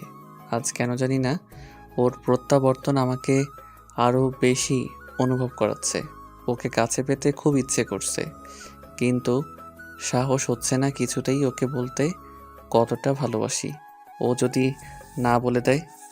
হঠাৎ পিছন থেকে কারো হাতের নরম স্পর্শ অনুভব করলাম আমার কাঁধে। গড়িয়ে তাকিয়ে দেখি আরি। আমার মনে আর কোনো বাদ মানছে না। এতক্ষণ তো আমি ওকে নিয়েই ভাবছিলাম। এই চাঁদনি রাতে হালকা আলোর ঝলকানিতে ওকে হঠাৎ এভাবে দেখে আমার খুব কাছে পেতে ইচ্ছে করছে। এই অন্ধকার রাতে ছাদে এভাবে একা দাঁড়িয়ে কি করছেন? ওই আকাশটাকে দেখছি আর আর কি? তোমার কথা ভাবছি। আবেগের বশে আমি কি বলে যাচ্ছি তা নিজেও জানি না। মানে? জানুয়ারি, সেই ছোটবেলায় তোমার দুষ্টু মিষ্টি কথাগুলো আমার শুনতে খুব ভালো লাগতো। যেদিন শুনলাম তুমি আর মামি হারিয়ে গিয়েছো, সেদিন আমার খুব কষ্ট হচ্ছিল। বুকের ভেতরটা শূন্যতায় ভরে গিয়েছিল। তখন থেকেই এই আকাশটার দিকে তাকিয়ে থাকতাম আর তোমাকে ভাবতাম। তুমিও তো কোথাও না কোথাও এই আকাশটার নিচেই ছিলে। আমার মনের সব জমানো কথা এই চারটার কাছে শেয়ার করতাম আর বলতাম তোমাকে গিয়ে বলতে আমার কথা। এত বছরে তুমি অনেক বড় হয়ে গেছো, অনেকটা বদলেও গেছো। আমি জানি না এখন তুমি দেখতে কেমন হয়েছো, শুধু জানি তুমি হিনা এই আমার জীবনটাই ব্যর্থ। কি বলছেন এসব আপনি? সত্যি বলছি আরি, বিশ্বাস করো। আমি তোমাকে খুব ভালোবাসি আর তোমাকে বিয়ে করতে চাই। আমি জানি না আমি তোমার মনের মতো হতে পারবো কিনা, তবে তুমি চাইলে আমাকে তোমার মনের মতো করে গড়ে তুলতে পারবে। আমাকে একটা সুযোগ দাও প্লিজ। আমি এখানে আপনাকে একটা গুরুত্বপূর্ণ কথা বলতে এসেছিলাম, আর এসে আপনার মুখে যা শুনছি আমি সত্যিই অবাক হচ্ছি খুব। কি বলতে এসেছিলে? এখন আপনাকে আমার আর কিচ্ছু বলার নেই। বলেই চলে গেল। ওর এভাবে চলে যাওয়া দেখে আমার হুঁশ ফিরল। কি বললাম এসব আমি? আবেগের বশে আমি তো সব বলে ফেললাম। ও রেগে যাবে না তো? শিট, আমি একটু নিজের ভিতরের আবেগটা কন্ট্রোল করে রাখতে পারলাম না। যদি আমার সাথে আর কথা না বলে, কি করব এখন আমি? সারাটা রাত জেগে কাটিয়ে দিলাম। সকালে বাবার সাথে ঈদের নামাজ পড়ে এসে রুমে যাব, তখন বাবা আর মা আমাকে নিয়ে তাদের রুমে বসলো আগামীকাল মেয়ে দেখতে যাওয়ার কথা বলতে। আমি তো বাবা মাকে অনেক বুঝিয়েছি, এবার তারা আর ছাড়ার পাত্র না। আমার মাথায় কিছুই খেলছে না। সব কিছু যে আমি গুলিয়ে ফেলছি। দুহাত জোর করে বাবা মাকে বোঝালাম, প্লিজ আমাকে তোমরা আর বিয়ের কথা বলো না, আমার এসব শুনতে ভালো লাগছে না। বলেই বাবা মায়ের রুম থেকে বেরিয়ে আসবো, ঠিক তখনই আরই পাশ কেটে বাবা মায়ের রুমে ঢুকলো। ওকে দেখে ভাবলাম কাল রাতের জন্য ওকে সরি বলতে হবে। রুমের বাইরে দাঁড়িয়ে থাকি, ও বের হলেই তখন বলবো, তাই দাঁড়িয়ে ওর অপেক্ষা করছি। আর ভেতরে মায়ের সাথে ওর কথা চলছে। কি হলো ফুপ্পি, ওইভাবে বসে আছো কেন? রান্না বান্না করবে না নাকি? শুধু সেমাই খেয়েই সারাদিন থাকা যায়? মন ভালো নেই রে মা। কেন? আমার ফুপ্পিটার আবার কি হলো? কি আর হবে, মা হলে ছেলে মেয়ের চিন্তা সবসময় মাথায় ঘুরপাক খায়। আমার ছেলেটা কিছুই বোঝে না। আমাদের বয়স হচ্ছে, কতদিন এভাবে ওদের যত্ন নিতে পারবো? এখনই তো সময় ওর বিয়ে করার, কিন্তু রাজি হচ্ছে না। কি বললে? তোমার ছেলের বিয়ে দেবে? হ্যাঁ, কিন্তু ও তো মেয়ে দেখতেই রাজি হচ্ছে না। কেন রাজি হচ্ছে না? জানি না, কাউকে পছন্দ থাকলে আমাদের বলুক, কিন্তু তাও বলছে না। একটা কথা বলবো ফুপ্পি? বল। তোমার ছেলেটাকে আমায় দিয়ে দাও, ওকে বলো আমায় বিয়ে করতে। তুই আমার ছেলেকে বিয়ে করবি মা? কেন, তোমার আপত্তি আছে? কিসের আপত্তি থাকবে? তুই তো আমারই মেয়ে, তোরও তো বিয়ে দিতে হবে। যদি ঘরের মেয়ে ঘরেই থেকে যায় তাহলে তো তার থেকে খুশির আর কিছুই নেই। কিন্তু আমি ভাবছি আমার ছেলেটাকে নিয়ে, ও কি রাজি হবে? আমি এতক্ষণ রুমের বাইরে দাঁড়িয়ে সব কথা শুনেছিলাম। আরি আমাকে বিয়ে করতে চায়, কথাটা শুনে আমার মনের ভেতরটা খুশিতে ভরে উঠল। আমি খুশিতে ওখানে দাঁড়িয়ে বললাম, মা, আমি তোমাদের সব কথাই এতক্ষণ শুনেছি। ওকে বলে দাও আমার ওকে বিয়ে করতে কোনো আপত্তি নেই। মা হা হয়ে আছে। এত তাড়াতাড়ি আমার সিদ্ধান্ত চেঞ্জ হতে দেখে কথাটা বলার পর আমারও একটু লজ্জাবোধ হচ্ছিল। তাই আমি ওখান থেকে আমার রুমে চলে আসি। মনে মনে খুশিতে লাফালাফি করতে থাকি। পরের দিন সন্ধ্যার পর মসজিদে আমাদের বিয়ে হয়। বিয়ের সকল নিয়ম আরির সাথে আলোচনা করেই করা হয়েছে। আমাদের গায়ের হলুদও হয়েছিল, ওর পর্দার কোনো ক্ষতি হয়নি। আলাদা রুমে কিছু প্রতিবেশী ভাবি আর চাচিরা ওর গায়ের হলুদের আয়োজন করে। এদিকে রাত হয়ে গেল, খাওয়া দাওয়া শেষ। আমার বউয়ের মুখটাই এখনও আমার দেখা হলো না, অথচ তাকে আমি কত ভালোবাসি। ভালোবাসার কথা বলতেই তার ছোটবেলার ওই মুখটা আমার চোখের সামনে ভেসে আসে। রেখা আর প্রতিবেশী ভাবিরা আমাকে বাসর ঘরে ঢুকিয়ে দিয়ে চলে গেল। আমার রুমটা আমি নিজেই চিনতে পারছি না। এত সুন্দর করে সাজানো হয়েছে ফুলে ফুলে, কেমন যেন অন্যরকম এক রাজ্যই মনে হচ্ছে। যে রাজ্যে আমি শাহজাদা আর আমার শাহজাদি আমার জন্য ফুলের বিছানায় বসে আছে। এতদিনের সব অপেক্ষার আজ বাঁধ ভাঙবে। আমি দরজাটা বন্ধ করে বিছানার কাছে গিয়ে দাঁড়াতেই আরি আমাকে নেমে সালাম করলো। আমি ওকে উঠিয়ে সালামের উত্তর দিলাম আর বললাম, আমার বউটা দেখছি বাসর ঘরেও বোরকা পরেই আছে। আজকে আমি তার মুখটা দেখতে পারবো? দেখো, তোমাকে কি আমি বারণ করেছি? আমি আস্তে করে ওর মুখের নিকাবটা খুলে দিলাম। ওকে দেখে আমি অবাক না হয়ে পারলাম না, কারণ পর্দার আড়ালে লুকিয়ে থাকা এত সুন্দর অপসরী কি করে হয়। আল্লাহ মনে হয় জান্নাতের কোনো হুরের রূপ আমার মায়াবতীর চেহারাতে বসিয়ে দিয়েছে। শ্যামলা বর্ণের মায়াবী চোখ দুটির পিছনে নিকাবের আড়ালে ঢেকে রাখা এই রূপ থাকবে তা আমি কল্পনাও করতে পারিনি। ওর হাতের পায়ের মোজাগুলো খুলে ফেললাম। এত সুন্দর ফর্সা আমার মায়াবতী। ওর হাত দুটো আমার ঠোঁটের কাছে নিয়ে আলতো স্পর্শ দিতেই, কি করছো কি আবির? এত বছরের সব ভালোবাসা আজ উজাড় করে দেব তোমায়। ও লজ্জায় আমার বুকে মুখ গুজে ফেলে। তুমি কি সত্যি আমাকে এতটা ভালোবাসো? বিশ্বাস হয় না? আমিও তোমাকে ভালোবাসি, কিন্তু কিভাবে বলবো বুঝতে পারছিলাম না। কাল রাতে আমি তোমাকে সেটাই বলতে গিয়েছিলাম। জানি বিয়ের আগে প্রেম ভালোবাসা বৈধ না, তাই তো তোমাকে বিয়ের কথা বলতে চাচ্ছিলাম। তুমি জানো আমাকে কতটা ভয় পাইয়ে দিয়েছিলে? ভুল হয়েছে, চলো আমরা 2 রাকাত নামাজ পড়ে স্রষ্টার দরবারে শুকরিয়া আদায় করি। আমি মাথা কাত করে সম্মতিসূচক উত্তর দিলাম। তারপর আমরা দুজনে 2 রাকাত নফল নামাজ পড়ে আল্লাহর কাছে শুকরিয়া আদায় করলাম। নামাজ শেষে আলমারি থেকে আমি একটা প্যাকেট বের করলাম, ওর হাতে দিয়ে বললাম, এটা তোমার জন্য। ও প্যাকেটটি খুলেই দেখে একটি লাল বেনারসি। আমি আমার বউটাকে আজ বউ সাজে দেখতে চাই। এখন শাড়ি পরতে হবে? এখন আমি তোমার সামনে, আমার সামনে তুমি শাড়ি পরে আসতেই পারো। সে তুমি ঠিক বলেছো, কিন্তু আমি তো শাড়ি কখনো পরিনি। পরনি আজ পরবে। তুমি বুঝতে পারছো না, আমি পারি না শাড়ি পরতে। অন্য কোনো হুশ, চুপ। আমি তোমাকে আজই শাড়িতে দেখতে চাই। যাও, এগুলো ওয়াশরুম থেকে পরে এসো। শাড়িটা কে পরিয়ে দেবে শুনি? আমি তুমি শাড়ি পরাতে পারো নাকি? দেখি চেষ্টা করে পারি কিনা। ও চেঞ্জ করে আমার সামনে এসে এখন কি করব? শাড়িটা ওর হাতে ধরিয়ে দিলাম। তুমি পারো তো? এত কথা বলো কেন? আমি নিজের হাতে শাড়ি পরিয়ে ওকে আয়নার সামনে নিয়ে গেলাম। শাড়ির আঁচলটি ওর মাথায় তুলে দিয়ে বললাম, কত সুন্দর লাগছে আমার বউটাকে আয়নাতে। ওর মুখটা দেখে মনে হলো লজ্জা পেয়েছে। আমি ওকে বললাম, ছাদে যাবে? এখন বাড়ির সবাই ঘুমিয়ে পড়েছে এতক্ষণে। গিয়ে কি হবে? ওই চারটাকে জানাতে হবে না তুমি আমার হয়েছো? ও মুচকি হেসে আমার হাত ধরে বলল, চলো। তারপর আমরা দুজন ছাদে গিয়ে ওই আকাশটার দিকে তাকিয়ে অনেকক্ষণ কথা বললাম। আখ খাবে? মানে? তুমি আখ খেতে ভালোবাসো তো, তাই এনে রেখেছি। দাঁড়াও, আনছি। কিছুক্ষণ পর ওর হাতে একটা আখ ধরিয়ে দিলাম। তারপর আখ খেতে খেতে অনেকটা সময় কথা বলতে লাগলাম দুজন।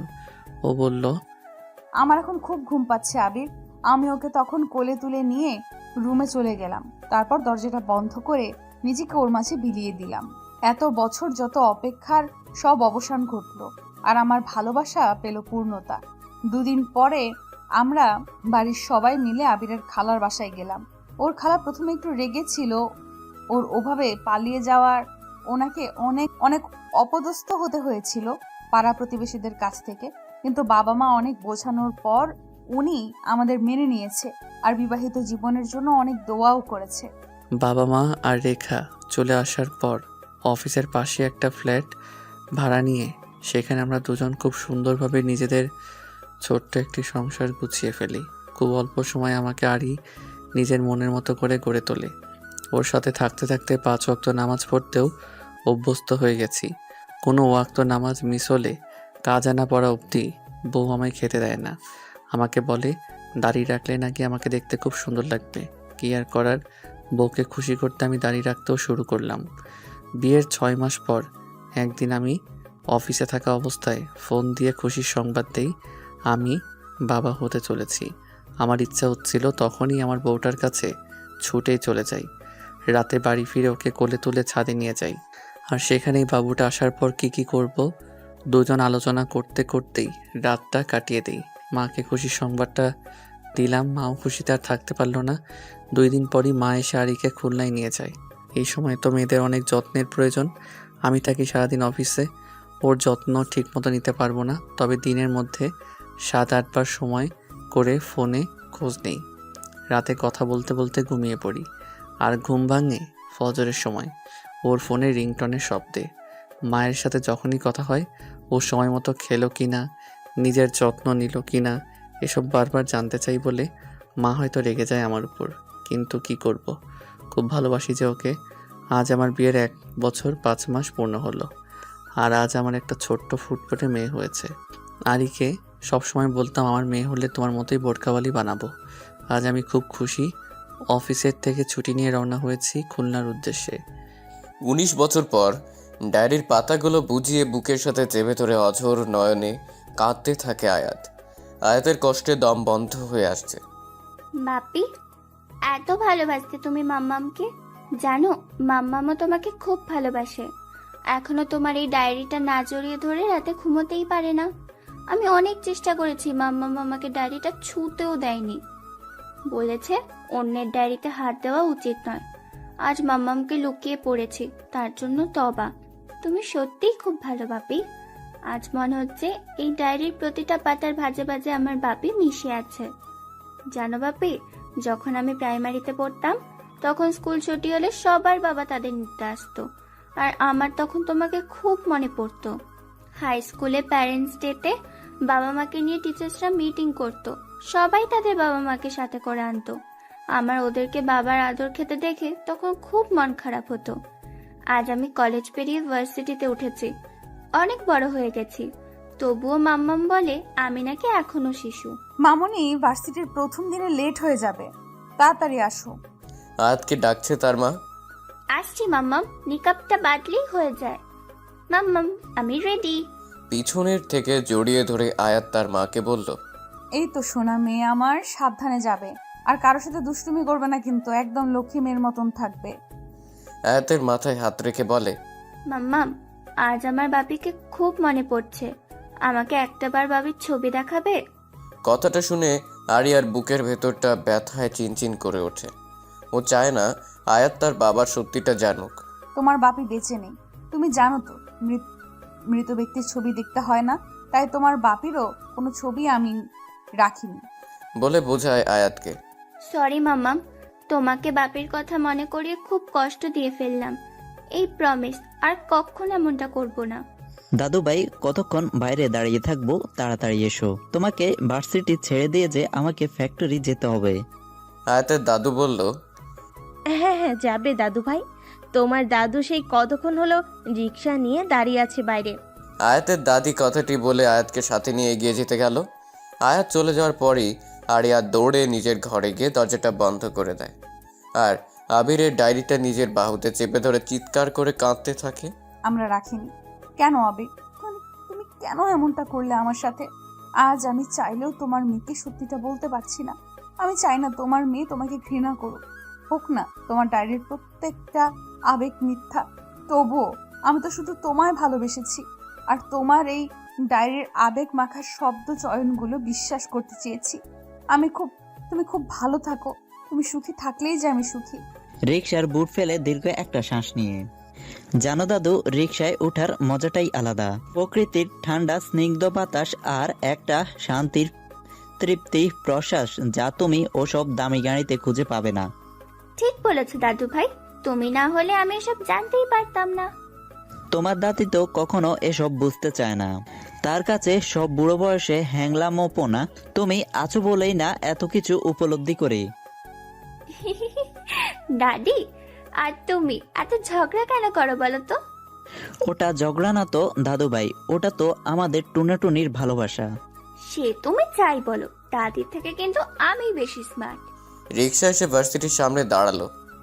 তো দাদু ভাই, তোমাকে কখন নিয়ে আসবো আমি? সে আমি তোমাকে ক্লাস শেষে ফোন করে জানিয়ে দেব। রিক্সা থেকে নেমে ভার্সিটির ভেতরে যেতে যেতে বলে গেল দাদুকে।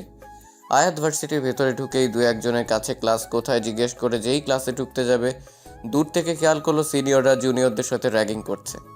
লাবণ্য হচ্ছে র্যাগিং মাস্টার, সাথে তার চেলাপালারাও আছে। নেহাল, রাজ, টমি, মোনা, টিনা এরা একটি ছেলেকে ধরে হাতে ফুল ধরিয়ে দিয়ে বলেছে লাবণ্যকে প্রপোজ করতে। আর লাবণ্য ক্লাসরুমের সামনে একটি বেঞ্চের উপর বসে পায়ের উপর পা তুলে পায়ের পাতা নাচাচ্ছে। দূর থেকে দেখে বুঝতে পারছে আয়াত, মেয়েগুলোর মধ্যে কোনো পোশাক আশাকের ধরন নাই। পরনে শর্টকাট, স্কার্ট আর ছোট ছোট টপস। লাবণ্য চোখে একটা ব্ল্যাক অ্যান্ড হোয়াইট সানগ্লাস আর মাথায় লেয়ার কাট, চুলগুলো উঁচু করে ঝুঁটি বেঁধে রাখা। ঝুঁটির নিচের অর্ধেকটা আবার নীলচে কালার করা। কথা বলছে যেভাবে বডি হেলিয়ে দুলিয়ে মনে হচ্ছে যেন মাথার ঝুঁটিটা ঘাড়ের এপাশ থেকে ওপাশে গিয়ে পড়ছে। বেচারা ছেলেটার নাজেহাল অবস্থা, সে আর পালাবে কোথায়? পাঁচজনে যে ঘিরে রেখেছে। কি হলো, যা প্রপোজ কর। দেখছিস না লাবু সেই কখন থেকে বসে আছে? মোনা বলল ছেলেটাকে। ছেলেটা হাঁটু গেড়ে বসে দুই হাত জোড় করে অনুরোধ করছে ওদেরকে। দেখ কি বলে, বড় আপু বলে নাকি প্রপোজ করা যাবে না। তাড়াতাড়ি প্রপোজ কর বলছি, তোর পর আমাদের আরো অনেককে স্বাগত জানাতে হবে। রোজ ছেলেটির শার্টের কলার চেপে ধরে বলল কথাটা। আয়াত আর একটু এগিয়ে খেয়াল করলো ক্লাসরুমের সামনে আরও অনেক স্টুডেন্ট লাইন দিয়ে দাঁড়িয়ে আছে। আয়াত বুঝতে পেরেছে এরা সবাই হয়তো নবাগত স্টুডেন্ট। সবাইকে হেনস্থা করার জন্যই ওরা লাইনে দাঁড় করিয়েছে। এক একজনের থেকে মজা নেই, তাই ছাড়ছে। আয়াত এবার ওদের সামনে গিয়ে দাঁড়ালো। এ কি, এইসব কি করছেন আপনারা? ক্লাস টাইম কি শুরু হয়নি? ওরা সবাই আয়াতের কথা শুনে পা থেকে মাথা পর্যন্ত তাকিয়ে দেখে। এ কি রে দোস্ত, আমাদের ভার্সিটিতে ভূত আসছে? টমি গিয়ে টিনার পিছনে লুকায়, কথাটি বলে। আহ, কি হচ্ছেটা কি টমি, দেখছিস তো মানুষ? লাবণ্য কথাটি বলে এবার বেঞ্চ থেকে উঠে দাঁড়ালো। আপনি কি খালাম্মা? আয়াতকে প্রশ্ন করলো লাবণ্য। জি, আমি আয়াত। কলেজে আজ আমার প্রথম দিন। আয়াত আর কিছু বলার আগেই সবাই মিলে জোরে হেসে দিল। এ দেখ দেখ, খালামারা ভার্সিটিতে পড়তে আসে। লাবণ্য বলল। আয়াত গম্ভীরভাবে বলল, দেখুন, আমি মোটেই খালাম্মা নই। তাই বুঝি? তাহলে এমন ঢোলা ঢালা বোরকা আর এইসব হাত মোজা পা মোজা এগুলো কি? এইসব বুঝি এখনকার নিউ ফ্যাশন? লাবণ্য বলছে আর ওর চেলাপেলারা হেসে লুটোপুটি খাচ্ছে। দেখুন, আমি আপনাদের মতো আল্ট্রা মডার্ন না। আমি আমার মায়ের শিক্ষায় বড় হয়েছি। যেটাকে আপনি ঢলা ঢলা বোরখা বলছেন, সেটাকে ইসলামের দৃষ্টিতে অনেক সম্মান এবং মর্যাদা দেওয়া হয়েছে। এটাকে পর্দা বলে, যা নারী সৌন্দর্যকে আরো বাড়িয়ে তোলে। এসব তো আপনারা বুঝবেন না, কারণ আপনাদের চোখে ডিজিটাল যুগের চশমা পরে আছেন। আমি পর্দা করি কারণ এই পর্দা আমার রক্ষা কবচ। এই পর্দায় আমার নিরাপত্তা দেয় এবং এই পর্দাই আমার রাসূলের নির্দেশ। আমি আমার রাসূলের নির্দেশ অমান্য করে জাহান্নামে যেতে চাই না। একদমই বলে কথাগুলো আয়াত। তাই বুঝি? আবারও হেসে দেয় সবাই। অনেক কথা জানো তুমি? তারপর সেই ছেলেটার দিকে ঘুরে তাকিয়ে লাবণ্য আবার বলে, তো কি যেন বলছিল ছেলেটা? সিনিয়র আপুকে প্রপোজ করা যাবে না, তাই তো? ঠিক আছে, এই খালাম্মা তো তোরই ক্লাসমেট, নে একে প্রপোজ কর। কি হলো, কর। ধমক দিয়ে বলল। ছেলেটি ভয়ে ভয়ে আয়াতের সামনে এসে দাঁড়ায়। অতিরিক্ত নার্ভাসে ছেলেটির কপাল থেকে ঘাম ঝরছে। যখনই হাতের ফুলটা আয়াতের সামনে এগিয়ে দিল, ছেলেটি পিছনের থেকে কারো মৃদু কণ্ঠের আওয়াজ আসলো। কি হচ্ছে কি এখানে? সবাই হা হয়ে আছে। নেহাল, রোজ, টমি, মোনা, টিনা বলল। লাবণ্য তাকিয়ে শুধু হা হয়ে আছে, মনে মনে বলছে, এত সুন্দর ছেলেটা, wow so cute, handsome, dashing boy, কি বডি ফিগার, একদম হিরো টাইপ ছেলেটা। একে যদি আমার বয়ফ্রেন্ড বানাতে পারতাম। কথাগুলো বলছে আর মনে মনে গদগদ হচ্ছে। আমি কিছু জিজ্ঞেস করেছি, এখানে কি হচ্ছে? তার আগে বলেন আপনি কে? নেহাল তাকে প্রশ্ন করলো। আমি এখানে নিউ কেমিস্ট্রির টিচার, এখন আমার ক্লাস টাইম, তাই ক্লাস নিতে এসেছি। কড়া গলায় বলল, ও স্যার, এই ইনি তো স্যার। আসলে স্যার, আমরা সিনিয়র জুনিয়রদের সাথে আলোচনা করতে এসেছিলাম নবীনবরণ অনুষ্ঠানটা কেমন করে আয়োজন করলে এদের ভালো লাগবে। লাবণ্য কথাটা একটু নার্ভাস হয়ে বলল, ও ঠিক আছে, এইটা নিয়ে তোমরা পরে কথা বলবে, এখন ক্লাস টাইম। নিউ স্টুডেন্টরা যাদের ক্লাস আছে ক্লাসে এসো। স্যার, আপনার নামটা যদি একটু বলতেন। লাবণ্য জানতে চাইলো। মেঘ রহমান। তোমাদের আর কিছু জানার আছে? না স্যার, আপনার সাথে আমাদের যখন ক্লাস হবে তখন জেনে নেব। এই চল তোরা, আমাদের তো এখন ইম্পর্টেন্ট একটা ক্লাস আছে। ঢং করে বলেই লাবণ্য তার সান্ড পাণ্ডদের নিয়ে চলে গেল। চলেন স্যার, ক্লাস নেবেন। একজন স্টুডেন্ট বলল, কে ক্লাস নিবে? আমিও যে স্টুডেন্ট, ওদের টাইট দিলাম। মেঘ কথাটি বলেই হেসে দিল। তার মানে আপনি আমাদের টিচার না, ওদের বোকা বানিয়েছেন? আয়াত চোখ বড় বড় করে তাকিয়ে বলল মেঘকে। আমিও স্টুডেন্ট, তোমাদের সাথে প্রথম বর্ষে পড়ি। আয়াত ছেলেটির পা থেকে মাথা অবধি দেখছে আর মনে মনে বলছে, ছেলেটাকে তো দেখে মনে হয় না আমাদের বয়সের। যাই হোক, ছেলেটার বুদ্ধি আছে বলতে হবে। তারপর সবাই হো হো করে হাসতে হাসতে ক্লাসরুমের মধ্যে ঢুকলো। চৌধুরী ভিলা বলে খুব তৃপ্তি নিয়ে খাচ্ছে ছেলেটা। চিৎকার করে ওঠে আবির। তোমার সাহস কি করে হয় এসব রাস্তার ফকিরদের আমার বাড়িতে এনে খাওয়ানোর? কি হচ্ছে কি নেহা? করুণ গলায় বলে। ছেলেটা খাওয়া বন্ধ করে নেহার দিকে হা করে তাকিয়ে আছে। তোমাকে আমি আগেও বলেছি এসব রাস্তার জলচান আমার বাড়িতে ঢুকাবা না। আমার একটা স্ট্যাটাস আছে। এক্ষুনি আমার একজন বড় ক্লায়েন্টকে বাড়িতে আসতে বলেছি। সে যদি এসে এমন নোংরা বস্তির ছেলেকে এখানে দেখে তাহলে আমার প্রেস্টিজের কি অবস্থা হবে তুমি বুঝতে পারছো? ছেলেটার খুব ক্ষুধা লেগেছিল, 2 দিন ধরে কিছু খাইনি, তাই আমি। কথা শেষ করার আগেই বলল, তাই তুমি ছেলেটাকে আমার বাড়িতে নিয়ে আসবে? চেহারাটাই নোংরা করে ফেলেছো। এই ছেলেটাকে এক্ষুনি এখান থেকে বিদায় করো। সকিনা, ছেলেটি চলে গেলে চেয়ারটা ভালো করে ধুয়ে পরিষ্কার করে দিস তো। জি বড় ম্যাডাম, সকিনা এই বাড়িতে দীর্ঘদিন যাবৎ কাজ করছে। ছেলেটি চেয়ার ছেড়ে উঠে দাঁড়িয়ে বলে চলে গেল। আবিরের আর সহ্য হচ্ছে না, রাগ কন্ট্রোল করতে না পেরে বলেই ফেলে, বাহ নেহা বাহ, ছেলেটা চেয়ারটায় বসেছিল বলে তুমি চেয়ারটাই ধুয়ে ফেলতে চাও, অথচ নিজের মধ্যে বসে থাকা ময়লা সেটা তুমি পরিষ্কার করবে কিভাবে? মুখ সামলে কথা বলো আবির, ভুলে যেও না আমি তোমার স্ত্রী। স্ত্রী? স্ত্রী শব্দটার মানে বোঝো তুমি? না, তুমি বোঝো না। তুমি বোঝো শুধু অহংকার আর তোমার নিজের স্বার্থ। তাই বুঝি? স্বার্থপর কি শুধু আমি একা? তুমি নও? আজ পর্যন্ত নিয়েছো ছাড়া কি দিয়েছো? তুমি আমার আবার বড় বড় লেকচার দিচ্ছ? কি দেইনি তোমায় আমি? আমার পরিবার, ভালোবাসা সব ছেড়েছি তোমার জন্য আমি। ভালোবাসা? তোমার ভালোবাসা মানেই তো ওই ধ্যারা গেও মেয়েটা।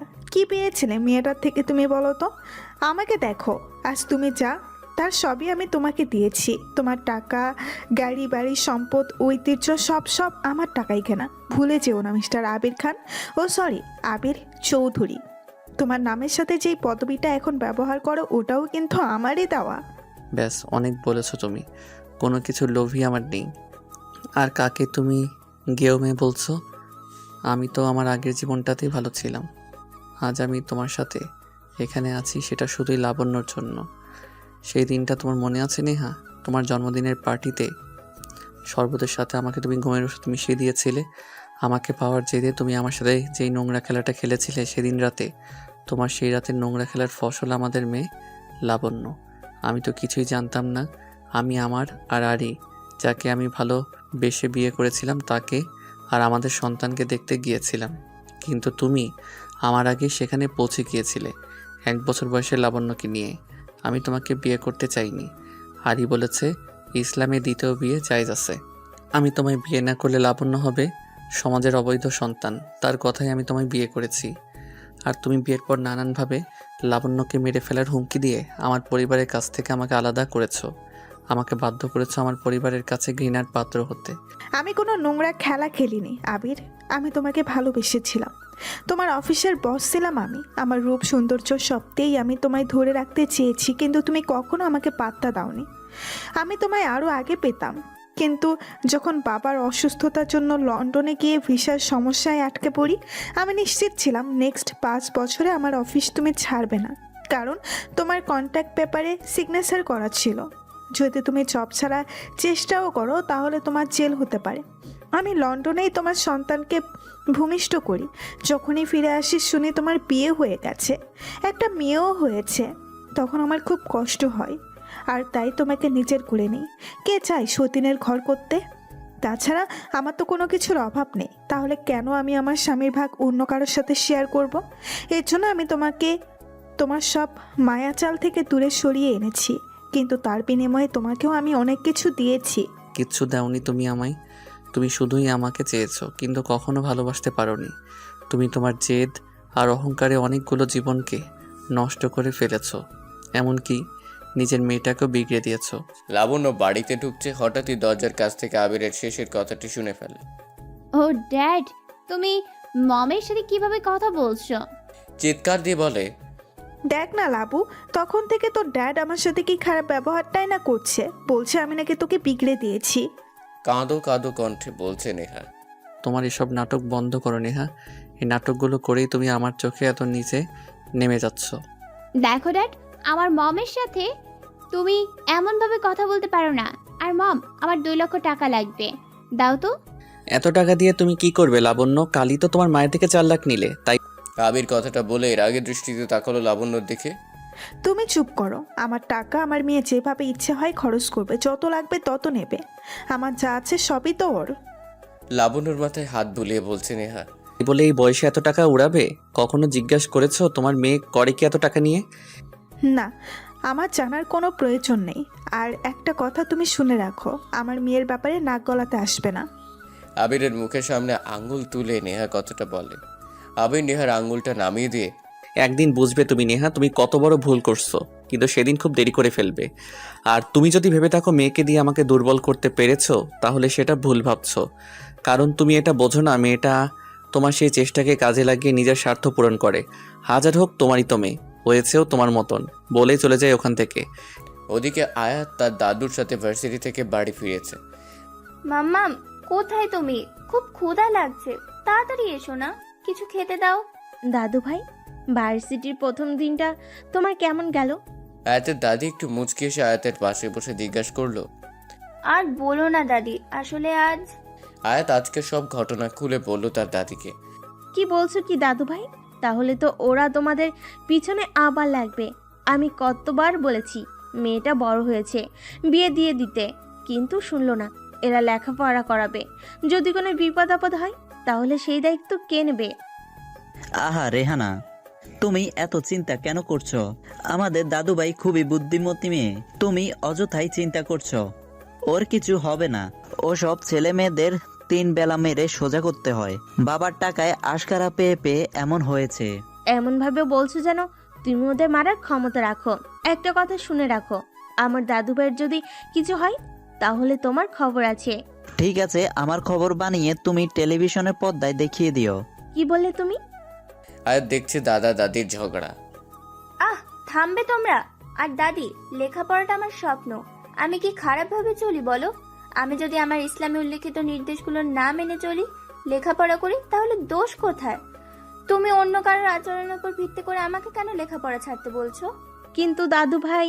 কোনো কিন্তু না। এই ছোট্ট একটা বিষয়কে তোমরা এত বড় কেন করছো? দেখছো তো আমার ক্ষুধা লাগছে, মামুনকে বলো না খাবার দিতে। আরিয়া এসে, মামনি খাবার টেবিলে গুছিয়ে রেখে এসেছি, খাবে চলো। আসলে চোখটা লেগে গিয়েছিল, তাই উঠে রান্না করতে একটু দেরি হয়ে গেল।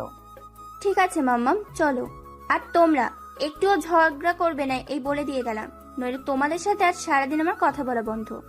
জানালার গ্রিল ছুঁয়ে দাঁড়িয়ে আছে আবির। আকাশের চাঁদটাকে দেখছে আর নিজের মাঝে জমানো সব কথাগুলো তুলে ধরে মনকে প্রশান্ত করছে। সারাদিনে যত অপেক্ষা হয়তো ওই আকাশের চাঁদটার জন্যই, যে শুধুই তাকে শুনবে, কখনো ভুল বুঝবে না, ঠকাবেও না। আর এভাবেই তার জীবনের এতগুলো বছর পার হয়েছে। ওদিকে আরিয়া গভীর রাতে তাহাজ্জুদের সিজদার মাঝে লুটিয়ে পড়ে নিজের সকল দুঃখ, কষ্ট আর বেদনা জমা করে রাখছে। স্রষ্টার দরবারে নিজেকে সমর্পণ করছে। কে জানে অপর পাশের মানুষটা কেমন আছে, হয়তো ভালোই থাকবে। আচ্ছা মাম্মাম, তোমরা তাহাজ্জুদের সিজদাগুলো এত লম্বা হয় কেন? আয়াত তার মাম্মামকে জিজ্ঞাসা করছে। কারণ সিজদায় আল্লাহ রাব্বুল আলামিন আমাদের অতি নিকটে থাকে। তাহলে তো যে কোনো নামাজের সিজদায় আমরা আল্লাহ রাব্বুল আলামিনের অতি নিকটে সাক্ষাৎ পেতে পারি। হ্যাঁ মামুনি, তবে তাহাজ্জুদের নামাজের ফজিলত অত্যন্ত বেশি। যারা তাদের রবের জন্য সিজদারত ও দণ্ডায়মান হয়ে রাত্রি যাপন করে, অর্থাৎ তাহাজ্জুদের নামাজ আদায় করে তাদের অবিচ্ছিন্ন আকাঙ্ক্ষাকে এই ইবাদতের ওসিলায় মাহকাম মাহবুদের পৌঁছে দেয়। তাহলে তো আমরা যা কিছু ইচ্ছা নির্দ্বিধায় নামাজে চাইতে পারবো রবের নিকটে। হ্যাঁ পারবে, তবে সেটা তোমার জন্য হালাল আর বৈধ হতে হবে। কথা বলতে বলতে ফজরের আজান দিয়ে দিল। দুজনের নামাজ পড়া শেষ। আয়াত এখন কোরআন তেলাওয়াত করছে। আরিয়া আয়াতের পাশে বসে মেয়ের কোরআন তেলাওয়াত শুনছে আর সকালে রুটি বেলছে। চৌধুরী ভিলায় ঘড়ির কাঁটায় সকাল 6টা। লাবণ্য লাউডস্পিকারে মিউজিক ছেড়ে দিয়ে রেডি হয়ে ডিজে গান ড্যান্স করতে করতে মায়ের রুমে আসে। কারণ প্রতিদিন সকালে নেহা আর লাবণ্য মর্নিং ওয়াকে যায়। ওহ মম, এখনো ঘুমাচ্ছ তুমি? এই দেখো আমি রেডি, তাড়াতাড়ি ওঠো, শরীরকে ফিট রাখতে হবে না? নেহা ঘুম ঘুম চোখে উঠে বসে ব্যাটারিটা হাতে নিয়ে চায়ের কাপে চুমুক দিল। ওহ লাবু, মাই বেবি, আর একটু অপেক্ষা করো, আমি রেডি হয়ে আসছি বলে চায়ের কাপটা রেখে ওয়াশরুমে ঢুকে পড়ল। কিছুক্ষণ পর নেহা আর লাবণ্য যখন বাড়ি থেকে বের হবে তখন আবির ফজরের নামাজ পড়ে তাসবিহ হাতে বাড়িতে ঢুকছে। এত সকালে যখন মা মেয়ে ঘুম থেকে উঠেই পড়েছো তখন ফজরের নামাজটা পড়ে নিলে কি হয়? নেহার কানে হেডফোন থাকায় আবিরের কথাটা শুনতে পায়নি, নইয়ে কুরুক্ষেত্র লেগে যেত। লাবণ্য শুনতে পেয়ে পিছনে ঘুরে তাকিয়ে আবিরের সামনে এসে বলল, ওহো ড্যাড, তুমি যেটা করছো করো না, আমাদের ব্যাপারে কেন নাক গলাতে আসো? তুমি তোমার নামাজ নিয়ে জান্নাতে যাও কেমন, আর আমরা আমাদেরটা বুঝবো। আবির কিছু বলতে যাবে তার আগেই লাবণ্য চলে যায়। আবির ভাবে তার কি আর কিচ্ছু করার নেই। অসহায় হয়ে পকেট থেকে সেলফোনটা বের করে মেঘকে ফোন দেয়। আসসালামু আলাইকুম আঙ্কেল। ওয়ালাইকুম আসসালাম। মেঘ, তোমাকে আমি যেটা বলেছিলাম সেটা মনে আছে তো? হ্যাঁ আঙ্কেল, আপনি নিশ্চিত থাকুন, আপনার বাঁকা মেয়েকে কিভাবে সোজা করতে হয় সেটা আমার উপর ছেড়ে দিন। আপনি আমার বাবার বেস্ট ফ্রেন্ড। বাবা মৃত্যুর আগে মাকে বলে গিয়েছিল আপনার মেয়ের সাথে আমার বিয়ে দিবে। আমি আমেরিকা থেকে লেখাপড়া শেষ করে আসার পর মায়ের কাছে কথাটা জানতে পারি। আপনার মেয়ের সাথে দেখা করতে চাচ্ছিলাম, কিন্তু আপনি বলেছেন আপনার মেয়ে একদম আলাদা, তাই তাকে সোজা করতে তার ভার্সিটিতে আমি অ্যাডমিশন নিয়েছি। তবে দেখবেন আপনার মেয়েকে আমি সোজা পথে এনেই ছাড়ব। তাই যেন হয় বাবা, আমার মেয়েটা যে একদম ওর মায়ের মতো হয়েছে। আল্লাহ যেন তোমায় ওকে সোজা পথে আনার কাজে সহায়তা করে। আচ্ছা আঙ্কেল, আমার এখন একটা মিটিংয়ে যেতে হবে। সারাদিন ভার্সিটিতে থাকবো, তাই অফিসে যেতে পারবো না। এই জন্য এখন মিটিংটা অ্যাটেন্ড করতেই হবে। পরে কথা বলবো। আল্লাহ হাফেজ। আল্লাহ হাফেজ। সময়টা সকাল 10:45-এর কাছাকাছি। ভার্সিটিতে মেঘ ক্লাসে ঢুকতে যাবে তখনই মানকি টুপি পরা 3টা ছেলে এসে মেঘের নাকের কাছে একটি রুমাল ধরে আর মেঘ অজ্ঞান হয়ে যায়। তারপর মেঘের হাত পা বেঁধে কালো কাপড় দিয়ে মুখটা ঢেকে দেয়। ছেলেটা 3টা মেঘকে একটা ফাঁকা রুমের দিকে নিয়ে যাচ্ছে। আয়া দূর থেকে ব্যাপারটা দেখে এগিয়ে আসে বিষয়টা কি বুঝতে। লাবণ্য, ছেলেটাকে ধরে এনেছিস, কালকে আমাদের সাথে যেটা করেছে তার শাস্তি ওকে দেওয়া লাগবে। বলেই নিহাল মুখ থেকে নিজের মাঙ্কিটা খুলে ফেলে। আয়াত রুমের বন্ধ জানালাটা একটু ফাঁক করে বাইরে থেকে ব্যাপারটা দেখে চমকে যায়। বল, লাবুয়ের সাথে কি করতে চাস তুই? বলে এবার তুমি মানকি খেলে। আয়াত ব্যাপারটা দেখছে কিন্তু বুঝতে পারছে না কালো কাপড়ে মোড়ানো মুখের ছেলেটাকে, যাকে এরা এভাবে ধরে এনেছে। আরে কি আর করবি, ওর মুখে কালি মাখিয়ে পুরো ভার্সিটি আজ ঘোরাবি লাবু। এতে এন্টারটেইনমেন্ট হবে আর সব স্টুডেন্টরা ফ্রিতে ফুর্তিও নিতে পারবে। ঠিক বলছি না লাবু? বলেই রোজ নিজের মুখ থেকে মানকিটা খুলে ফেলে। জাস্ট সেটা রোজ, এটা ফিল্ম নয় যে তোকে এসব ফালতু আইডিয়া চলবে। এতে প্রিন্সিপাল জানবে আমাদের ক্ষতি হবে। ভালো কিছু বা কি করা যায় ছেলেটাকে নিয়ে? নেহাল রোজকে বলল। লাবণ্য এতক্ষণ এদের কথাগুলো শুনছিল বেঞ্চের উপর বসে, এবার মুখ খুলল। দেখ তোরা এই ছেলেটাকে ছেড়ে দে। এত কিউট আর হ্যান্ডসাম ছেলেটাকে খারাপ লাগছে শাস্তি দিতে। তোর মাথা ঠিক আছে লাবণ্য? কি সব যাতা বলতেছিস? কত কষ্টে ছেলেটাকে সবার চোখে এড়িয়ে এখানে এনেছি জানিস? নেহাল লাবণ্যকে কথাটা বলে উল্টো দিক ঘুরে তাকালো।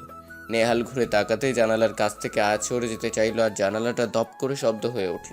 মোনা আর টিনা শব্দটা শুনে দৌড়ে যায়, ততক্ষণে আয়াত ওখান থেকে পালায়। কেউ নেই এখানে, হয়তো বাতাসে শব্দ বন্ধ হয়ে গেছে জানালাটা।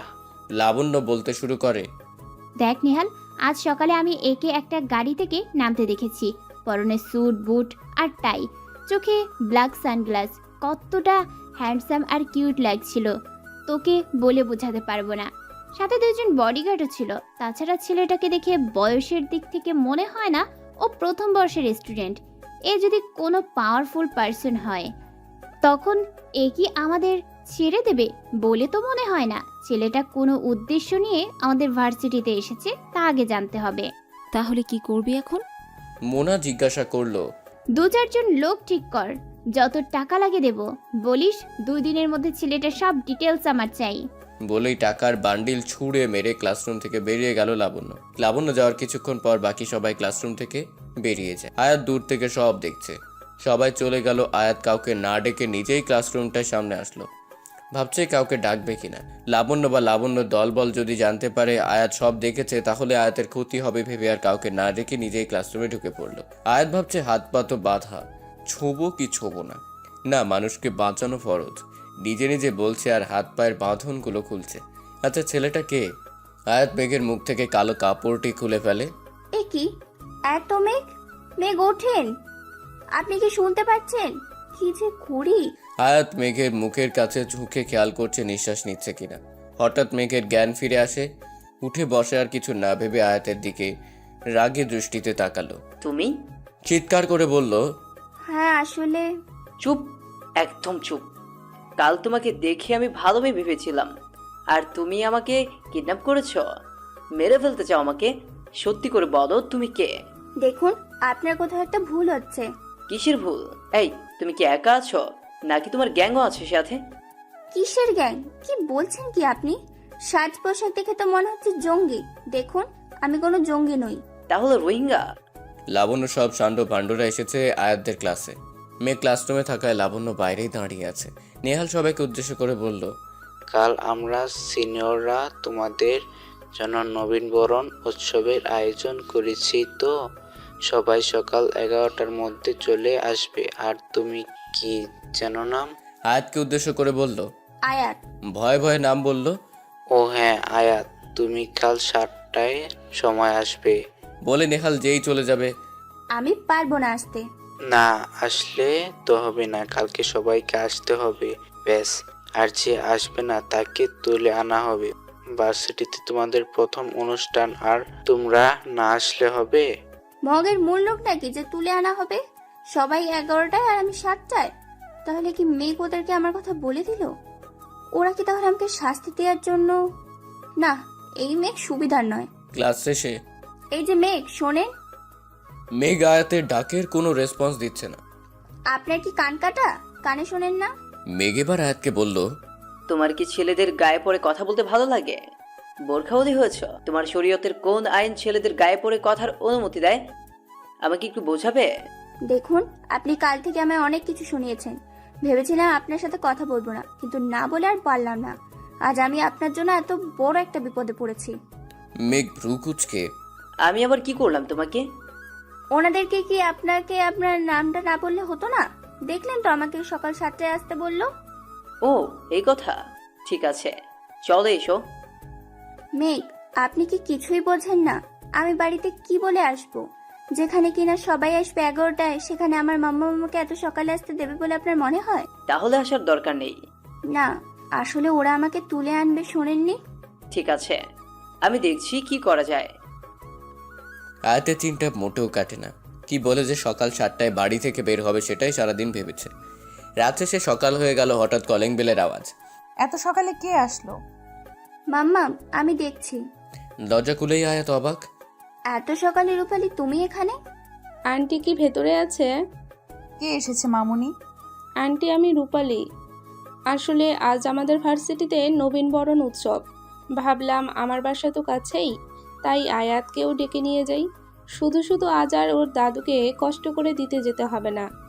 আরিয়া ঘড়ির দিকে তাকিয়ে দেখে সকাল 6:30 বাজে। এত সকালে নবীন বরণ? হ্যাঁ আন্টি।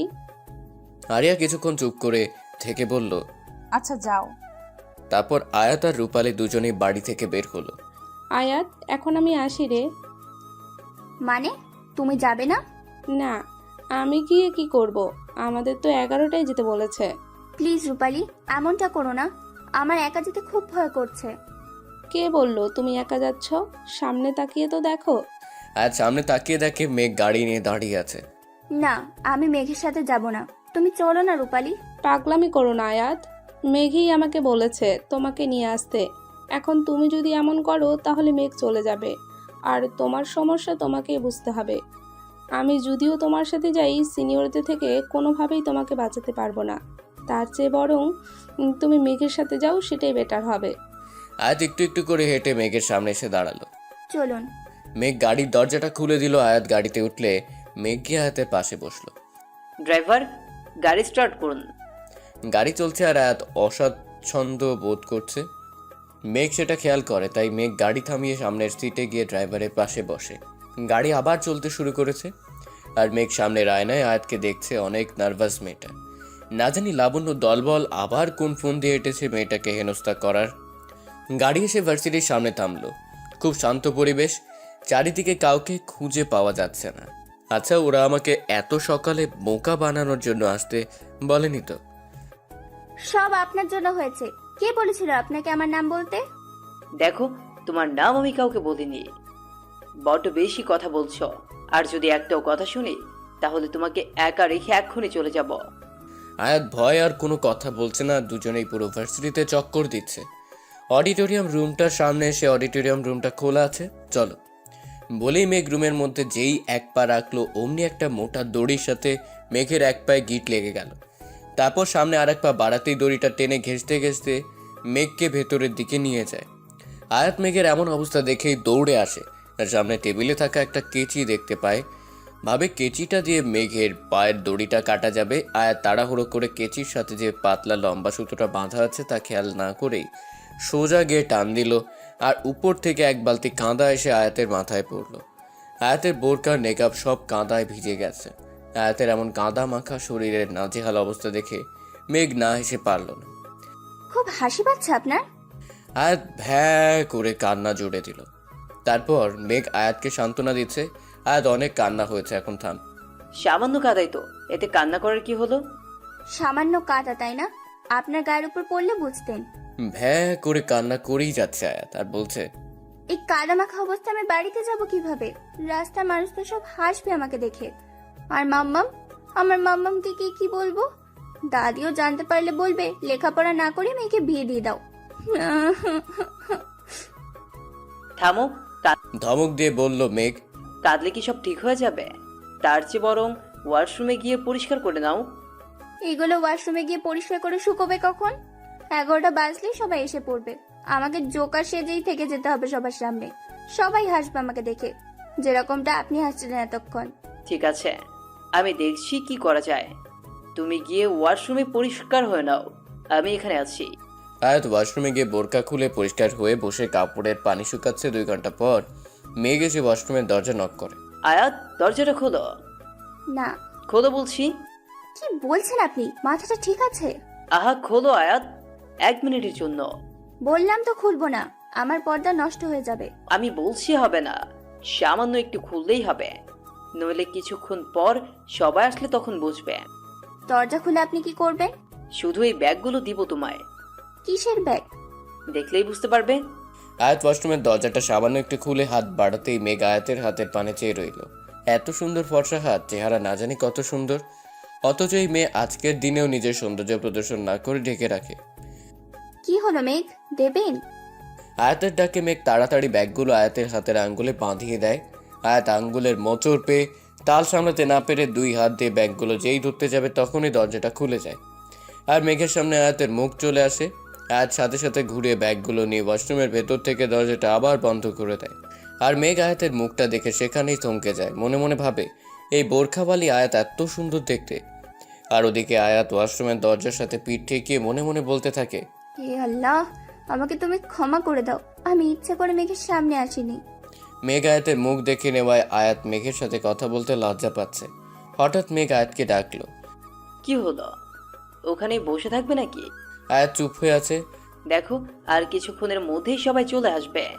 আয়াত নীরবতা ভেঙে ব্যাগগুলো খুলে খুলে দেখছে আর বলছে, এতগুলো বোরখা দিয়ে আমি কি করব? তাছাড়াও সব আমার সাইজেরও না, কিছু বড় হয়ে যাবে তো কিছু ছোট হয়ে যাবে। আরে সেই জন্যই তো এতগুলো এনেছি। তোমার মাপ তো আমার জানা নেই, যেটাতে ফিটিং হয় সেটা পরে বাইরে এসো। কিছুক্ষণ পর ভালো দেখে একটা বোরখান পরে আয়াত নিজেকে সম্পূর্ণ ঢেকে পরিপূর্ণ পর্দা সহকারে বাইরে আসলো। এবার মেঘেরও আয়াতকে দেখে একটু লজ্জা লজ্জা লাগছে। মেঘ আয়াতকে একটু অপেক্ষা করতে বলে কোথায় যেন চলে গেল। কিছুক্ষণ পর মেঘ আসলে আয়াত জানতে চাইলো, কিন্তু মেঘ বলল না সে কোথায় গিয়েছিল, শুধু বলল সময় হলে ঠিক জানতে পারবে। তারপর দুজনে পুরো ভার্সিটিতে অল্প অল্প করে কথা বলছে আর হাঁটছে। ঘড়ির কাঁটায় সকাল 11টা ছুঁই ছুঁই।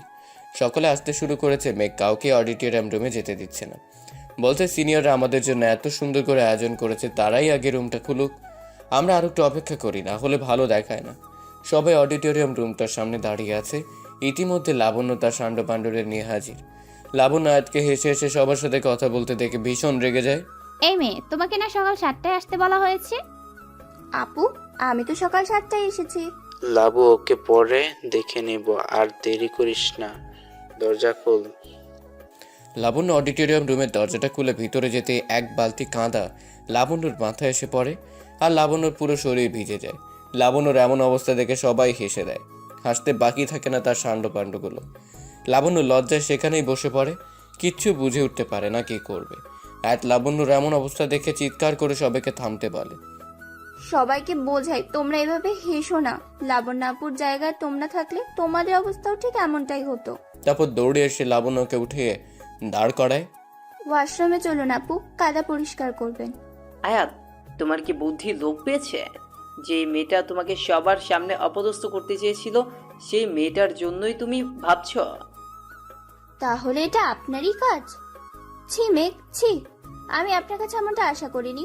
কেউ ইট মারলে কি তাকে পাটকেলটা ছুটতে হবে? কি লাভ পেলেন এমনটা করে? একটা মেয়েকে এইভাবে সকলের সামনে অপমান না করলে আপনার হচ্ছিল না? আয়াত, ওকে শিক্ষা না দিলেও সোজা হবে না। তাই বলে এভাবে? আয়াত আয়াত হাতটা উঁচু করে মেঘকে থামিয়ে বলল, আপনার থেকে আমি আর কোনো কথাই শুনতে চাই না। তারপর লাবণ্যকে নিয়ে ওয়াশরুমে গিয়ে আয়াত লাবণ্যকে গোসল করে পরিষ্কার করে দেয়।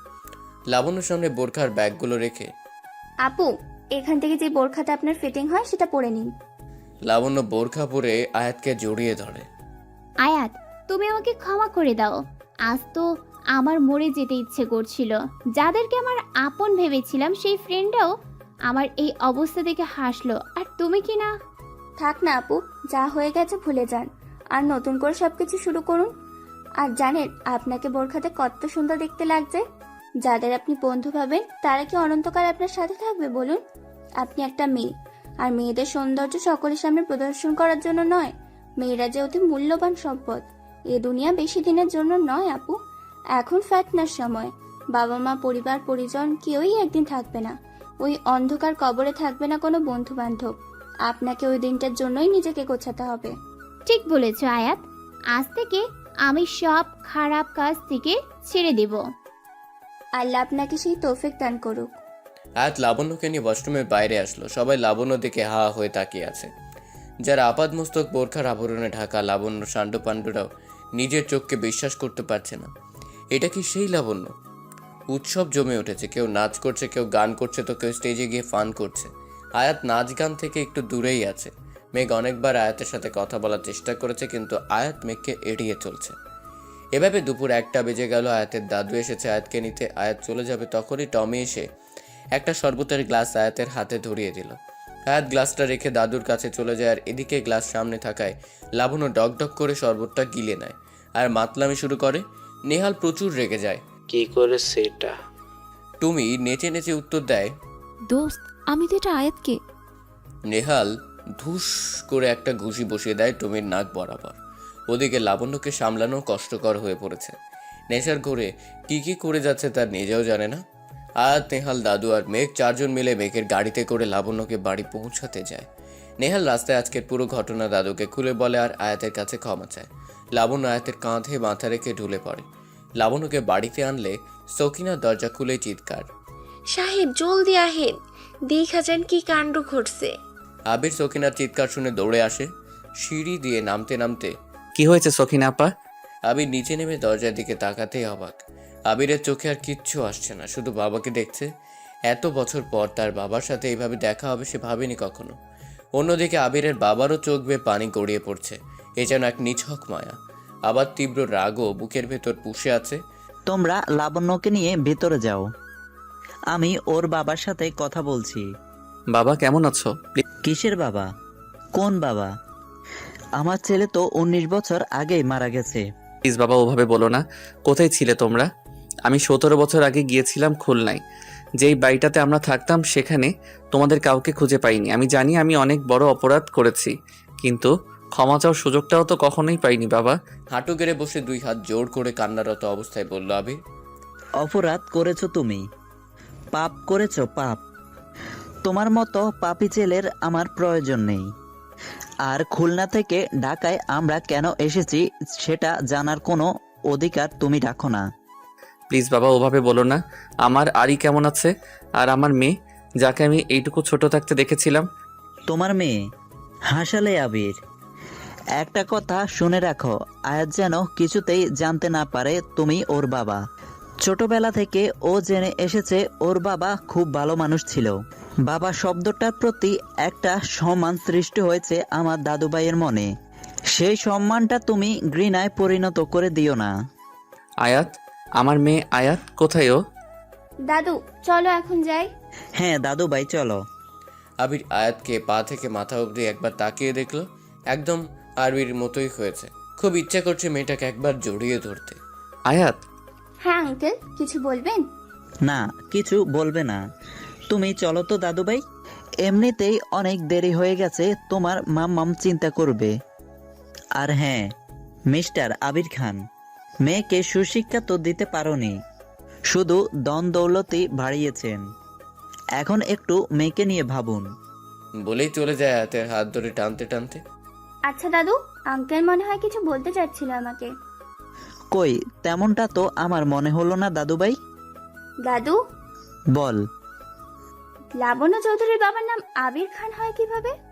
সরি দাদু ভাই, আবির চৌধুরী বলতে যাব, তা আসলে আমার গুলিয়ে গিয়েছে। ও আচ্ছা। আয়াতকে ওভাবে নিয়ে যাওয়ায় আবিরের কষ্টে বুকটা ফেটে যাচ্ছে। আবিরকে কাঁদতে দেখে মেঘ এসে সান্ত্বনা দিচ্ছে। মেঘ তখন আবির আর আয়াতের দাদুর বলা সব কথা শুনে নিয়েছে আড়াল থেকে। তাই আবিরের কাছে জানতে চাইলে আবির 19 বছর আগে সব ঘটনায় মেঘকে খুলে বলে। তার মানে আয়াত আপনার মেয়ে আঙ্কেল?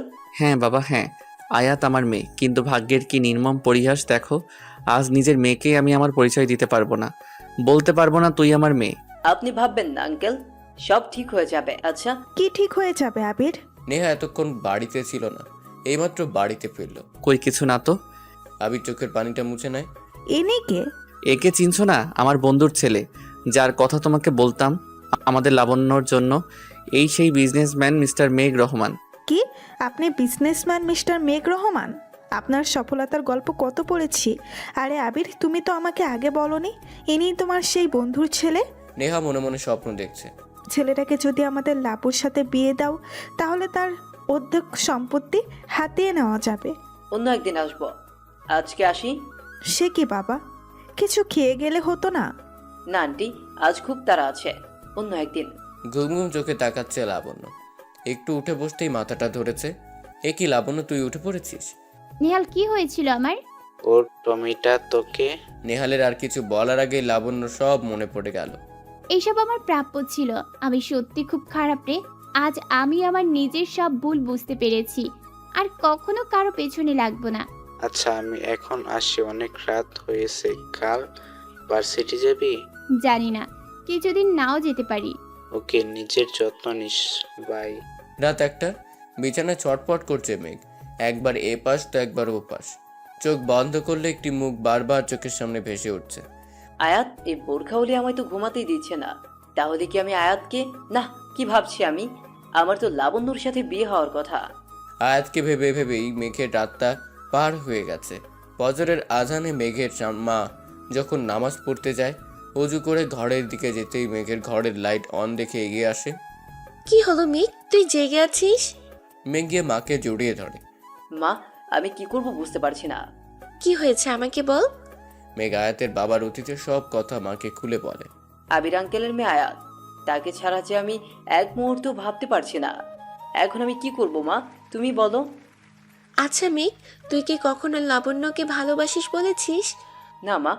তাহলে আর কি, তোর বাবার স্বপ্ন ছিল তার প্রিয় বন্ধুর মেয়ের সাথে তোর বিয়ে দেবে। দেখ, লাবণ্য যেমন তোর আবির আঙ্কেলের মেয়ে, আয়াতও তো তেমনই তোর আবির আঙ্কেলেরই মেয়ে। আয়াতের সাথে তোর বিয়ে হলেও তোর বাবার স্বপ্ন পূরণ হবে। এখন তুই ভেবে দেখ কি করবি। এই কথাটা তো আমার মাথায় আগে আসেনি। তুমি জানো না মা, কত বড় একটা ভুল ডিসিশন নেওয়ার থেকে বাঁচিয়েছো আমায়। এখন একটু ঘুমাতো, চোখ মুখ দেখে বোঝা যাচ্ছে সারা রাত ঘুমাসনি। ভার্সিটিতে মেঘ আয়াতের জন্য অপেক্ষা করেই চলেছে, এখনো আয়াত আসেনি। মন খারাপ করে বসে আছে মেঘ। আচ্ছা, আয়াতকে এখনো আমার উপর রেগে আছে? ও কি আমার সাথে আর কথা বলবে না? না, আয়াত এখনো কেন আসছে না? এখানে বসে কি করছেন আপনি? মেঘ মাথা তুলে আয়াতকে সামনে দেখতে পেয়েই জড়িয়ে ধরল। আয়াত তো থম হয়ে গেছে। বলা নেই কাওয়া নেই, হুট করে একজন পরপুরুষ এভাবে তাকে জড়িয়ে ধরল। মেঘ, ছাড়ুন আমাকে। বিশ্বাস করো আয়াত, আগে কখনো এমনটা হয়নি আমার সাথে। কাল সারা রাত তোমার ওই মুখটাই আমার চোখে ভেসেছে। তোমাকে আমি কতটা ভালো। আয়াতের এক ধাক্কায় মেঘ ছিটকে পড়ে। আপনি একটা খারাপ লোক, আমাকে স্পর্শ করেছেন কোন অধিকারে? আয়াত, আমার কথাটা তো শোনো। কি শুনবো আপনার কথা? আপনি একটা নোংরা লোক, নইলে এইভাবে একটা মেয়েকে জড়িয়ে ধরতে পারতেন? এই কিসের নোংরা? আমি তো তোমাকে ভালোবাসতে চেয়েছি। দেখুন, আপনার এইসব প্রেম ভালোবাসার কথা আমাকে একদম শোনাতে আসবেন না। কেন, ভালোবাসি কি অন্যায়? আপনার কাছে পবিত্র হতে পারে, কিন্তু আমার কাছে এটা এক প্রকার পাপ। আমি এসব বিবাহপূর্ব ভালোবাসায় আগ্রহী নই। কিন্তু আয়াত, আমি তো তোমাকে।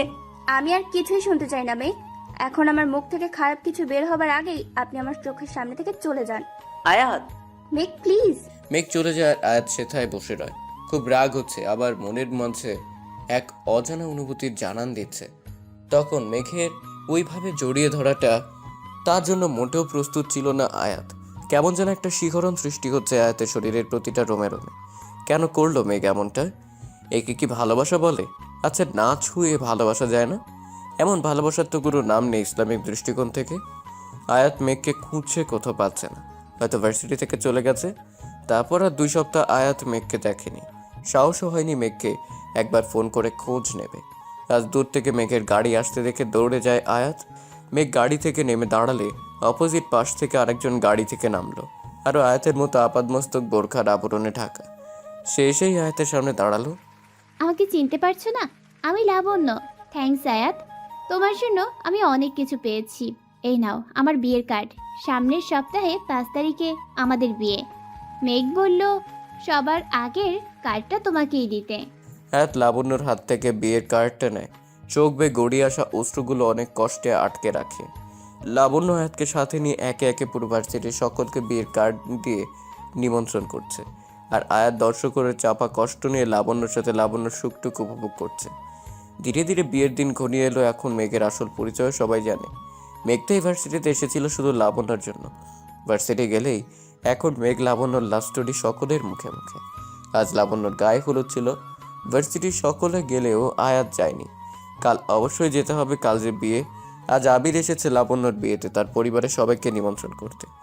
আয়াতকে তার দাদু ঘরে যেতে বলে, কিন্তু আয়াত লুকিয়ে তাদের সব কথা শুনে নেয়। অনেক বড় একটা ধাক্কা খায় যখন জানতে পারে আবির তার বাবা। আয়াত কষ্টে ঘরে গিয়ে দরজা বন্ধ করে দেয়। ঘরের সব জিনিসপত্র ভাঙচুর শুরু করে। কেন আমাকে সারা জীবন বলা হয়েছে আমার বাবা মৃত? আয়াত আবিরের ডায়েরিটা হাতে নিয়ে পুড়িয়ে ফেলে। ঘরের ভেতরে জিনিসপত্র ভাঙচুরের আওয়াজ পেয়ে সকলে দৌড়ে আসে।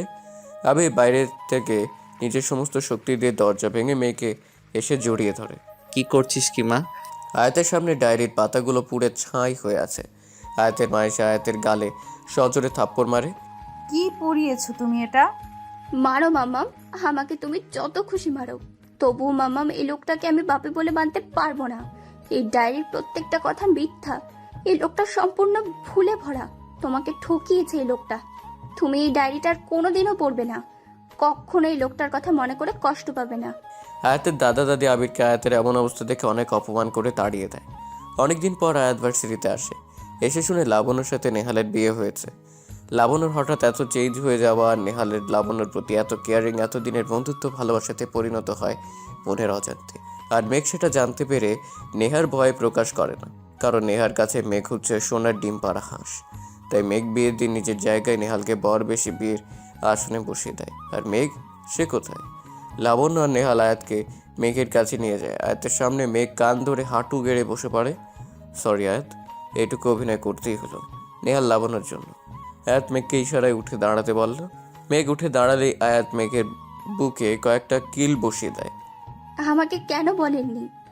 সরি বললাম তো। সরি বললি সব ঠিক হয়ে যায়? আমার চোখের পানির বুঝি কোনো মূল্য নেই আপনার কাছে? আচ্ছা ঠিক আছে, আজ মাকে পাঠাবো তোমাদের বাড়িতে বিয়ের প্রস্তাব নিয়ে। মেঘ আয়াতকে আবিরের কথা বলে আবিরের কোনো কথাই আয়াত শুনতে চায়নি। মেঘ বোঝে আবির পরিস্থিতির শিকার হয়ে নেহাকে বিয়ে করেছে শুধুমাত্র লাবণ্যর কথা ভেবে। মেঘের সব কথা শুনে আয়াত আবিরকে বাবা হিসেবে মেনে নেয়, আর তাই আবির এখন তার পরিবারের সাথে থাকে। লাবণ্যর বিয়ে হয়ে গেল, আবির তার পরিবারের সাথে থাকতে শুরু করলো। আর নেহা একদম একা। আজ টাকা পয়সা ধন দৌলত সব নেহার কাছে আছে, নেই শুধু আপনজনেরা। নেহার বেশি দিন বাঁচবেও না, ডাক্তার বলেছে ব্রেন টিউমার। এখন লাস্ট স্টেজ চলছে, বরং 1 মাসের মতো সময় নেহার হাতে আছে। জীবনের শেষ সময়ে এসে নেহা তার পাপের জন্য সূচনা করছে। নেহা তার স্থাবর অস্থাবর সব সম্পত্তি লাবণ্য আর আয়াতের নামে লিখে দিয়ে লইয়ারকে নিয়ে আবিরের বাড়িতে যায়, কিন্তু আরিয়া নেহাকে ফিরে যেতে দেয় না। জীবনের শেষ সময়টা নেহা অনেক যত্ন আর ভালোবাসা পেয়েছে, আর বুঝে গেছে অর্থ সম্পদ আর অহংকারী জীবনের আসল সুখ নয়। জীবনের আসল সুখই হচ্ছে ভালোবাসা। 30 বছর পর আজ আবির আর আরিয়ার বিবাহের 50 বছর পূর্ণ হলো। বয়সের ছাপ তাদের শরীরে পড়ে গেছে, সেই যৌবনটা এখন আর নেই, কিন্তু তাদের ভালোবাসা সেই আগের মতোই আছে। অন্ধকার রাতে ছাদে বসে আরিয়া আবিরের কাঁধে মাথা রেখে আকাশের চাঁদটাকে দেখছে, আর আবির ওই চাঁদটাকে ডেকে বলছে, এই চাঁদ দেখো, আমাদের পথ চলা আজ 50 বছর পূর্ণ হয়েছে, কিন্তু এখন আর আমার বউটার আখ চিবিয়ে খাওয়ার দাঁত নেই। এই আবির, কি সব বলছো? আরে দাঁত নেই তো কি হয়েছে? বিলিন্ডার তো আছে, এই নাও। বলে 1 বগ আখের রস আরিয়ার হাতে তুলে দিল।